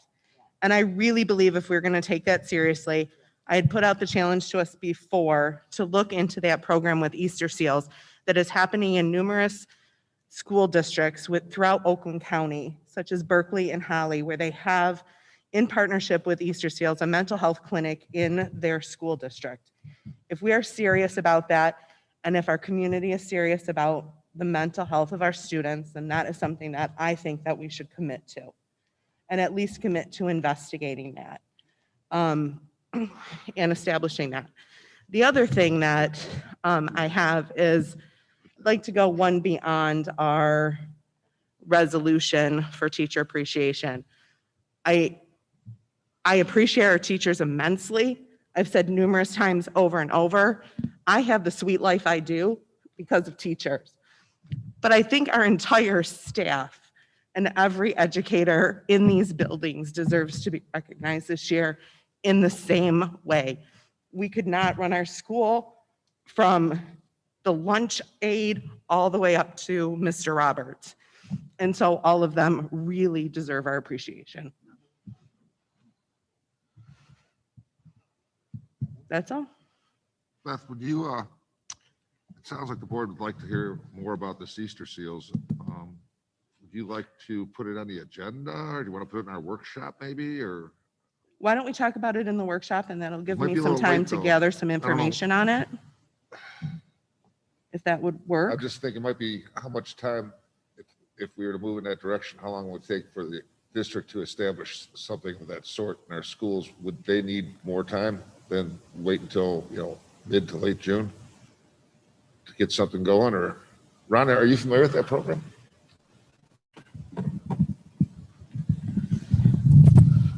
I'm not familiar with that particular one. We have met in the past with hospitals to set up something. I'm thinking in my mind it would be similar, but I can't be sure because I don't know about Easter Seals. And there are some things out there, and so we can look into that and bring you what we find. I don't know enough to speak definitively about it, but there are places where it works and places where they want it to work and it doesn't work, because it takes also, whoever is running it, it takes a commitment on their behalf. We've met with one local hospital, and we chose not to go further because we did not think that it would be a comprehensively run program. And they were running in another local district. So yes, we have some people on staff who are very good and knowledgeable about these things, and we can bring some information. Is there anybody on the board that objects to the district looking in to gather some information regarding mental health counseling for our children, the Easter Seals or other? Okay, yeah, Mr. Roberts, if you could get some information together for the board and share that with us, greatly appreciated. I did see, I've been meaning to ask you, but then the pandemic hit, that Mount Clemens has a school-based health clinic or something in there. About Clemens High School? It's a They have- Henry or the Ford clinic middle school, that they do you- run on like the side Is that of something the along the lines? building off of Cass. School-based health center or something? It's a sign right off Cass Avenue that by Mount Clemens High School that talks about that. Yeah, we'll look. We have a strong affiliation with Henry Ford right now. It just depends on who's in a position to do something like that, because hospitals are also stretched. So, but we certainly can begin a process to look at some options. Okay, excellent. Ms. Aquino. Kind of about like virtual live streaming. I believe that live streaming should be available next year because of, we don't know what's going to happen. But I'm concerned because at the end of the day, I think teachers should be held accountable, and I think they've done a phenomenal job, and I do appreciate them. But I also think that at the end of the day, parents need to hold their kids accountable no matter what program they choose to put them in. Don't let them stay home and live stream if they're not going to do their homework. That is wrong, and that's a parent's responsibility. So I'm not trying to get anybody mad at me. I'm trying to be honest about what I feel right now. Thank you. No problem. Anybody else like to make comments? Yeah, I have a comment. Yes. I mean, from what I heard tonight, and I mean, the guidelines or the policy we choose to go with, there's very little that we're obligated to follow from what I've seen. So we choose most of what we go with. And from what I'm hearing the parents say is, I don't even think any of these people here would have a problem if we had science to back up our decision. Problem is, we choose to throw out any science and go with feelings or whatever when we're making some of our decisions now. That's the problem we have when we choose to follow certain guidelines. Another thing I will say,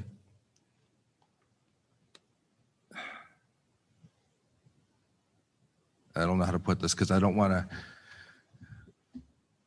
some of the teachers, and I highly respect all of the teachers, they have done some things they probably shouldn't have. Just this past week, I've had somebody bring something to me, actually more than one, and I brought it to Mr. Roberts, and I don't know, I just suggested that we should send out a memo just reminding everybody to watch what they say and do. From what my understanding, nothing's been done to this day. And I don't want to give any teachers' names because I know one of them, I know her, and she's a good teacher, but she just sometimes needs to be just said, hey, you know, just watch it a little. And I'm not going to get her in trouble. But I will say that sometimes teachers, they just need to be reminded, just like anybody else, any other profession. Sometimes you just need to be reminded of little things that you get carried away with. So it's not looking down on the teachers. It's just saying if we could remind them. And as far as our policies, I don't think anybody would have any problem if we had science to back it up.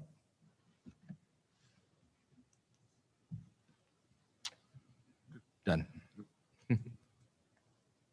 Anybody else?